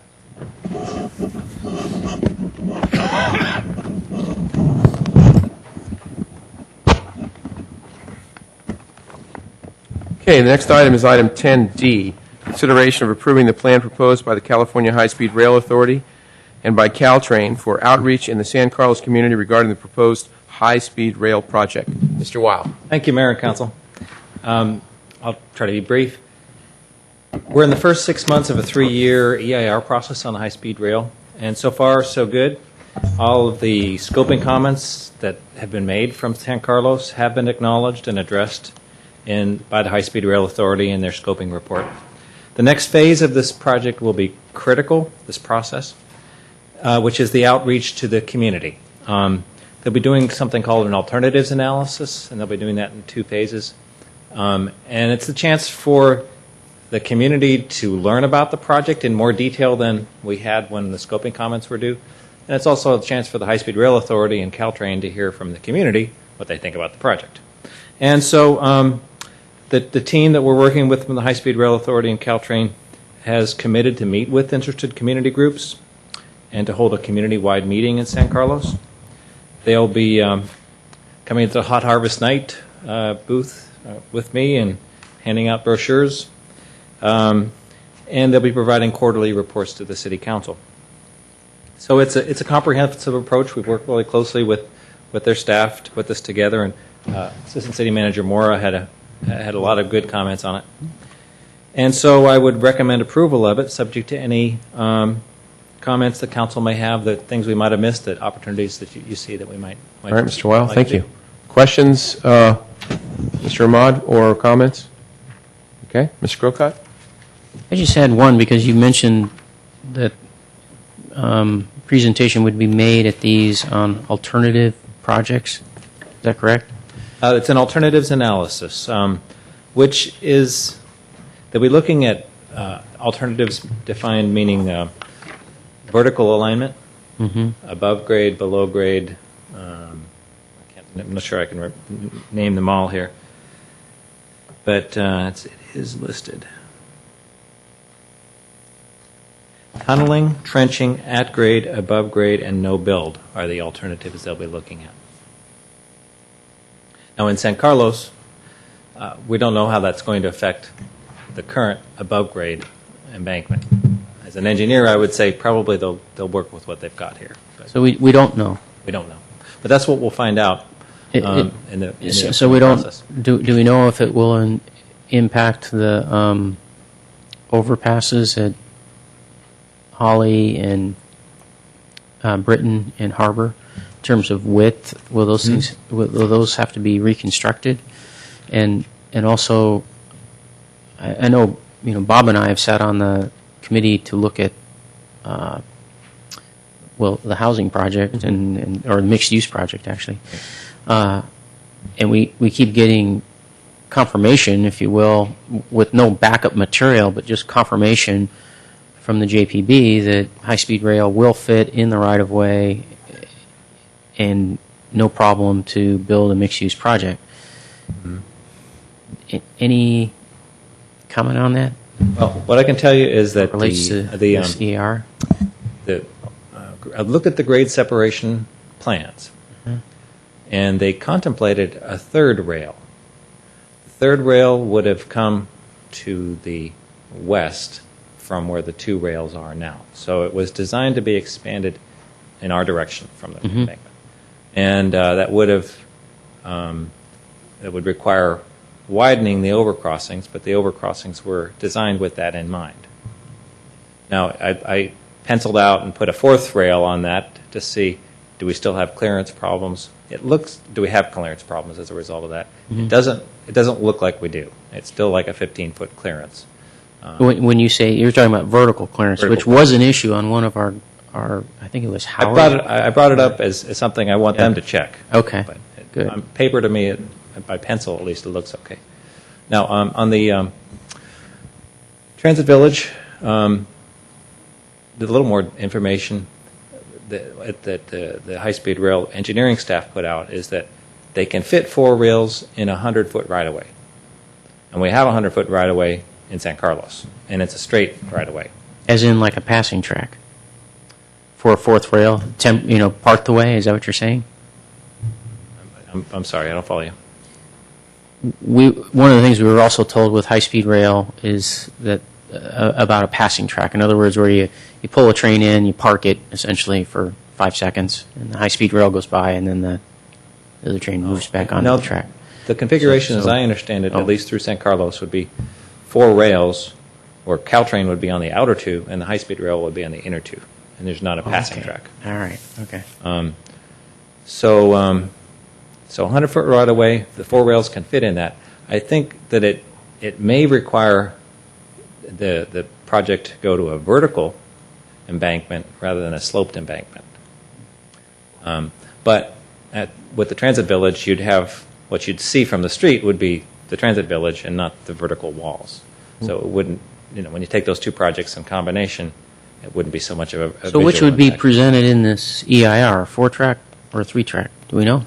They've discussed a 4-track project. With vertical walls? They haven't gotten to that detail. That's what we'll see as we go through this alternatives analysis. Okay. Okay. Thank you. Mr. Lewis, any questions, Mr. Well? I don't know if this is actually exactly on point, but let me ask anyway and see if it's to be sidelined, which is, are we going to, other than us doing outreach and having meetings like we typically do and have interested users come and ask questions, is there any, I guess at the end of the day, what I'm interested in from a San Carlos perspective is how many San Carlos users, are there going to be at the high-speed rail project? Is there, so, maybe it's not at this phase, but is there going to be any polling, or is there any way that we can sort of get a sense for, San Carlos interest in high-speed rail. probably And be a when question- we think about community outreach, I think, oh, good, that should be up in that plan, some way we get that feedback. That would be a question for Mr. Garvey, I think, more than me. Mhm. Mr. Garvey is a former city manager of San Carlos. Mr. He's Garvey, here to can you answer that questions question? about this? Or would you like to, or not? He's awake.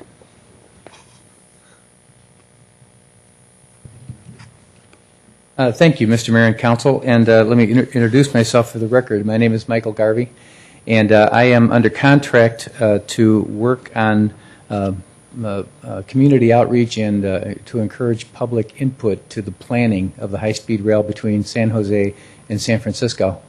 To give you a quick background, the High-Speed Rail Authority, based in Sacramento, did win a bond election in November and have begun the detail work on the planning. And they broke the state into 8 segments, one of which is San Francisco to San Jose. And then they had competitive process to hire engineering firms to do the preliminary planning and design work and also the environmental impact report for each of the segments. The successful bidder or successful competitor in our segment was HNTB, a very large worldwide engineering firm. They're running this out of their office in Oakland. They also have a lot of experience with Caltrain, so it made it a pretty good combination. Shortly after they began their work, Caltrain and the High-Speed Rail Authority entered into a memorandum of understanding to coordinate the planning for the two efforts as closely as is possible, because they do have certain common goals. Electrification and increased number of grade separations are good examples. High-speed rail will require that every at-grade crossing be eliminated.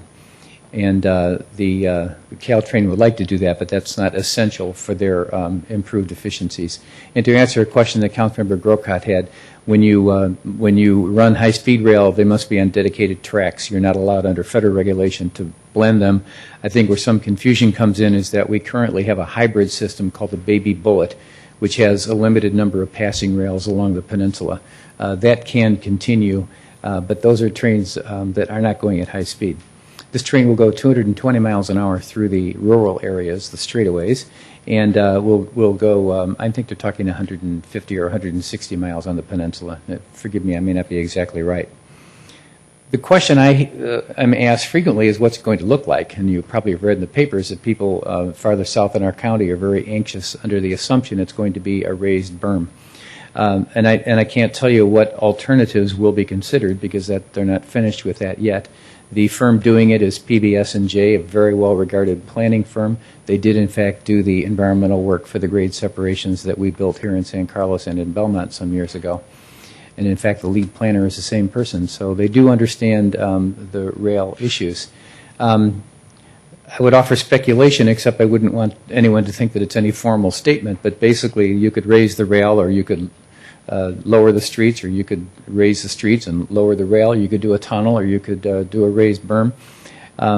What they've got to do is come up with a limited number of alternatives that could be used to extrapolate the impact of the actual design that ultimately is the preferred alternative.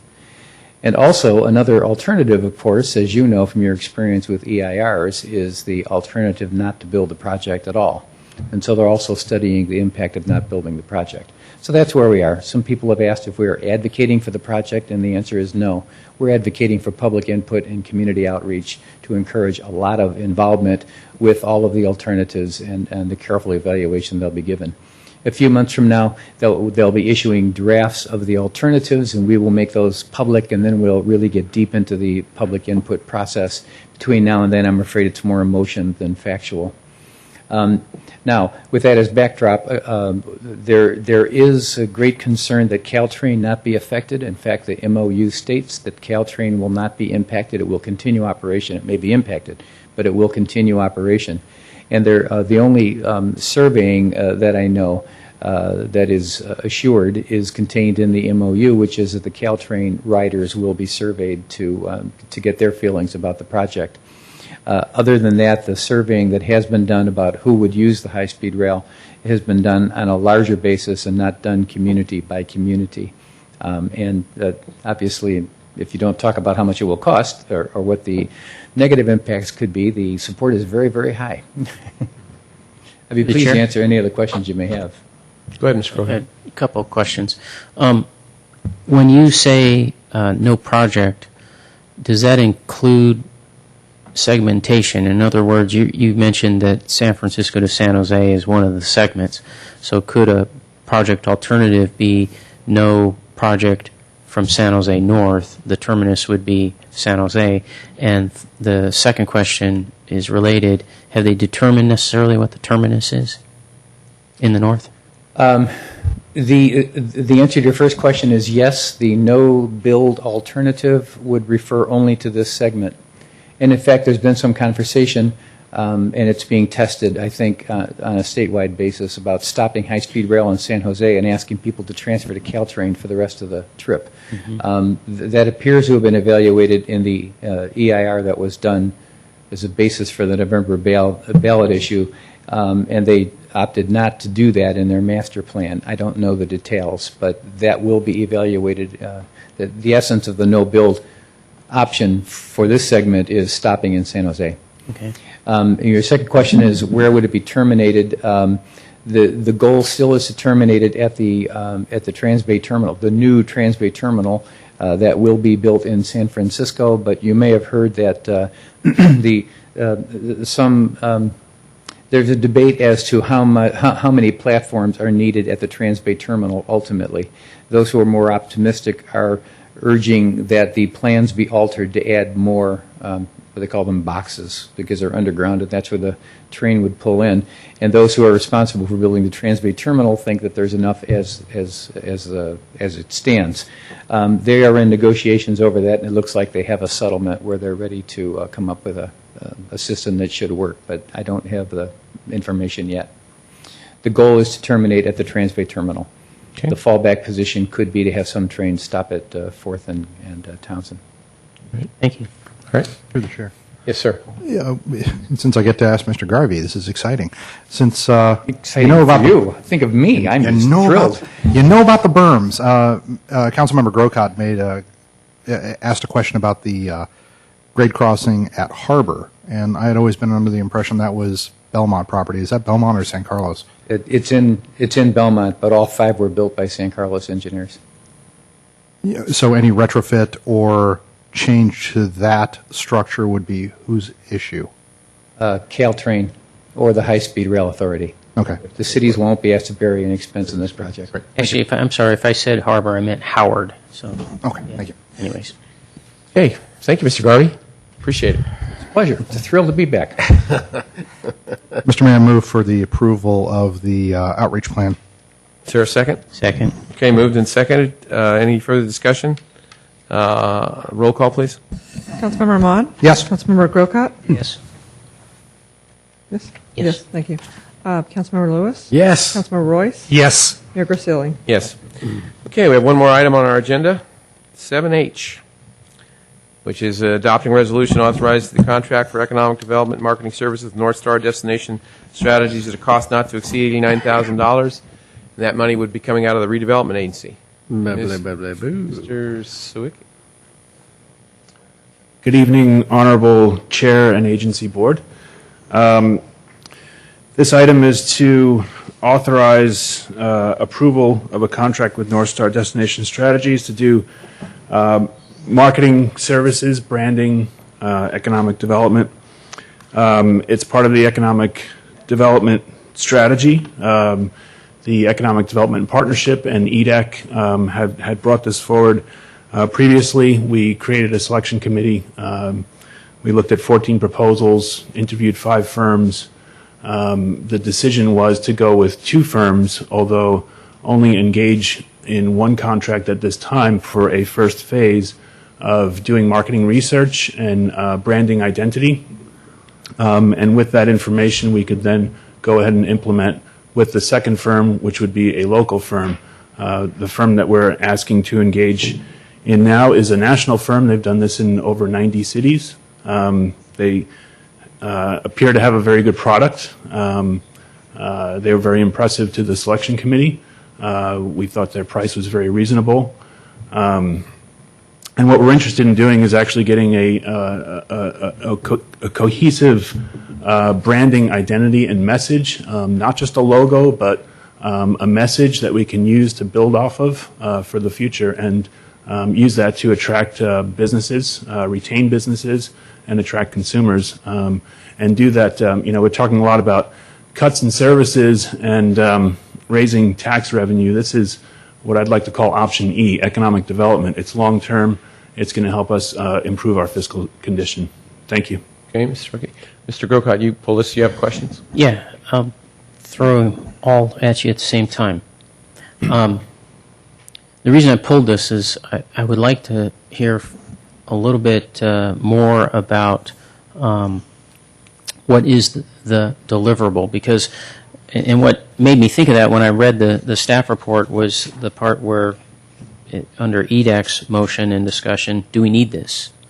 So I'm wondering what I would like a little bit more detail on what is the deliverable, and then once we have the deliverable, what's the result of it? How do we use it? What's the use of it?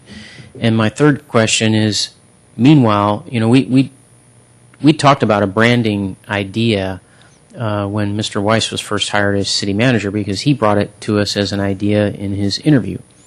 And I think that was sort of the get going on this was the result of Mr. Weiss bringing it up. And so it's been that many years.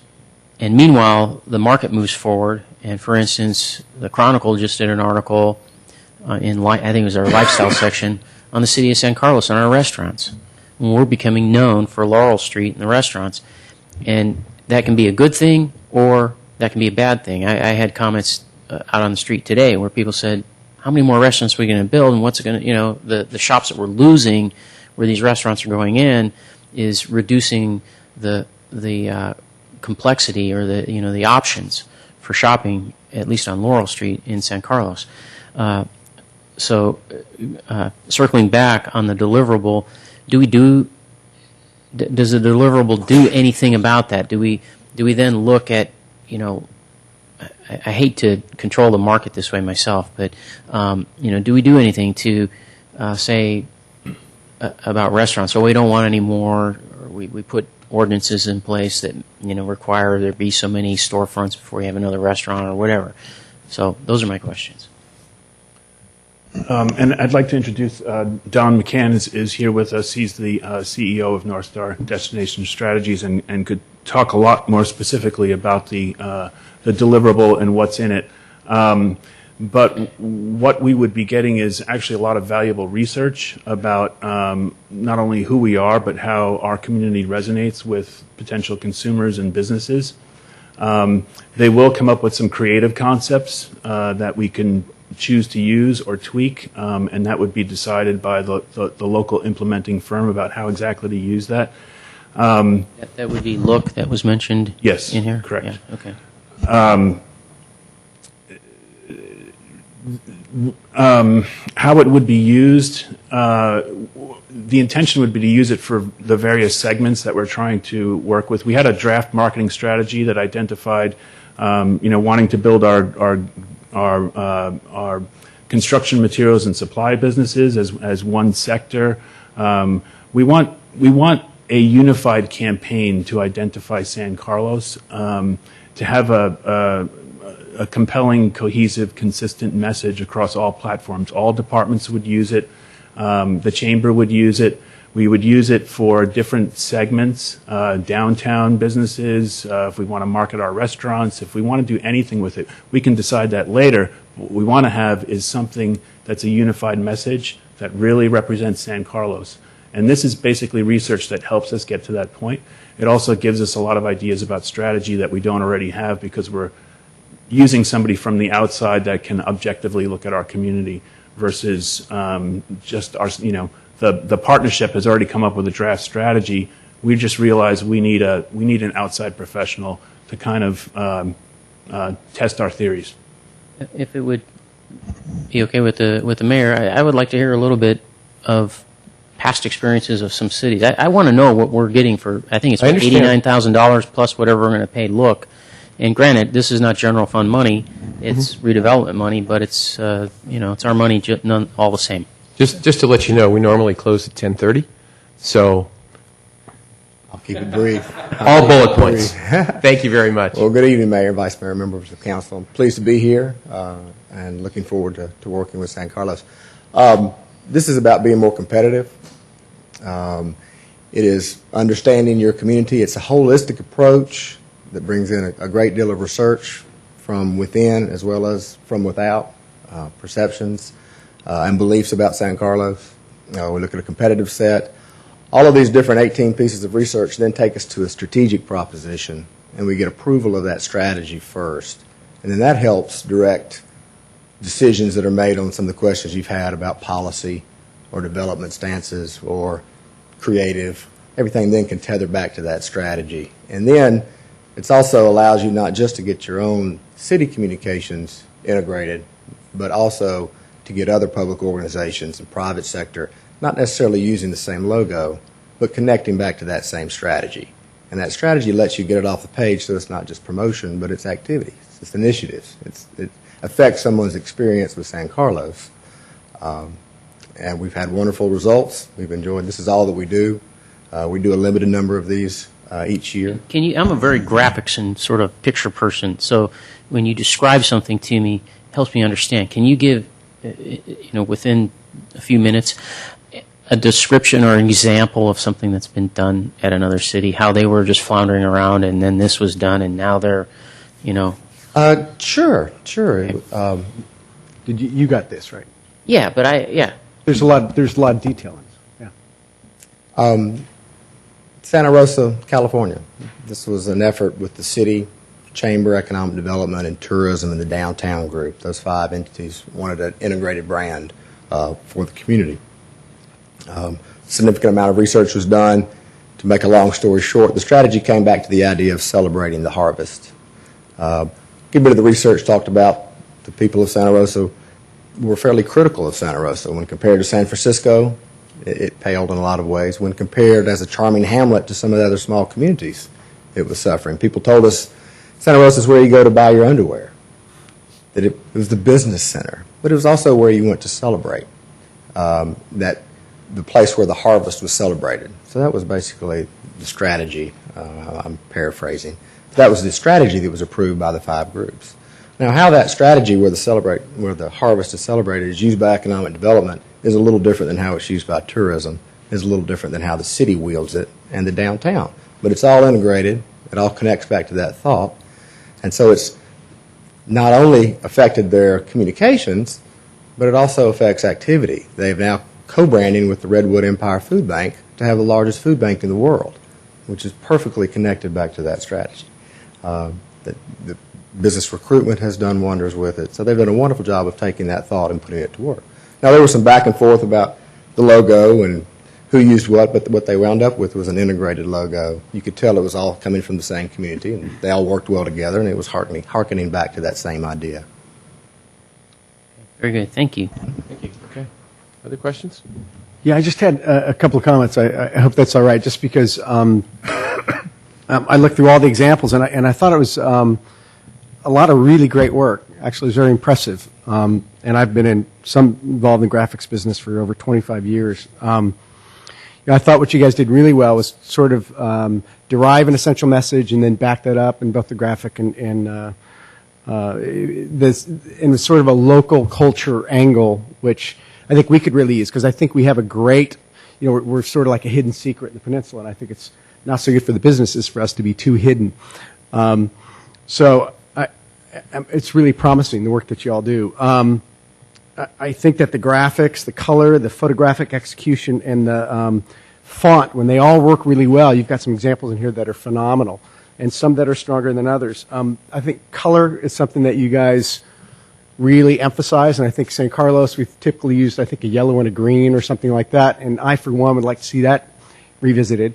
But I think people closely align with color, and so I think that that's that is an exciting change. I think branding is important. I think people relate to it, and they're they're proud of it. And I think we have a jumble of graphics here, and each one individually might be well executed. Where there's Hometown Days, the SC hat that was successful, what the Chamber does, some different organizations, but it hasn't been unified. I think if we do something really well, people can get behind it.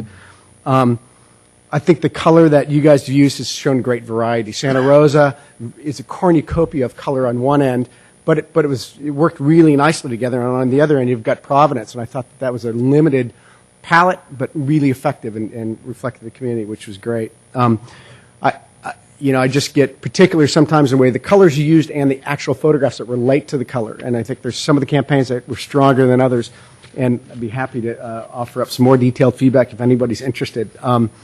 But I think it's a careful choice to make on how the photos, the color actually in the photos, the colors, the graphics, and then the attitude the models take. I also think you had more success than others in some of the modeled shots with some of the actors. So I'd love to get more detailed feedback when it's not going to take up everybody's time. But I think you've got some beautiful work in here. I think we need to be careful not to be too conservative and not too hip. Like the hubbub.com campaign is probably not a direction that's for us, and I'm sure you wouldn't necessarily say that. And also like the Columbus, Georgia, or the Warrensburg stuff is probably too conservative for us to have sort of a cutting-edge message here. So I don't think both ends are right, but it seems like you guys are a great firm to find the middle, and we're in the middle of the peninsula, and we need a great message. And so anyway, I was excited by the work. Through the chair. Yes. With all that Mr. Lewis has said, it does, and from reading the report, it raises the question a little bit about, we're going to have this firm do part of the work, and then we're going to hand over the baton, have the baton handed over to Look. And if staff might address that a little bit, why we are doing that and not going all the way through necessarily with one firm. North Star doesn't do implementation. They actually do hand off this in all their client cities. There's a second step that we have the option of considering, where they work on marketing strategies, and again, it's really just to point the direction to city staff and a local implementing firm. So we need somebody to actually execute on it. The question, however, is at what point do we take the creative concepts that North Star provides us and just run with them, or do we want to have the local firm tweak them, or just use them as ideas to create something else?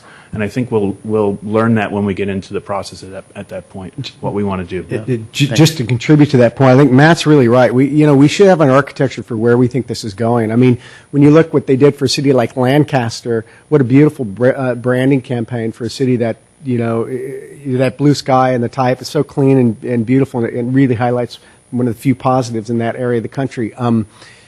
But I think Matt's right. I think if we do it or spend a lot of money for it, we should use it. And I think the work in here is really good. It should go on the website. We should encourage our organizations to pick it up and run with it. And I think it can be a differentiator. But I think we shouldn't.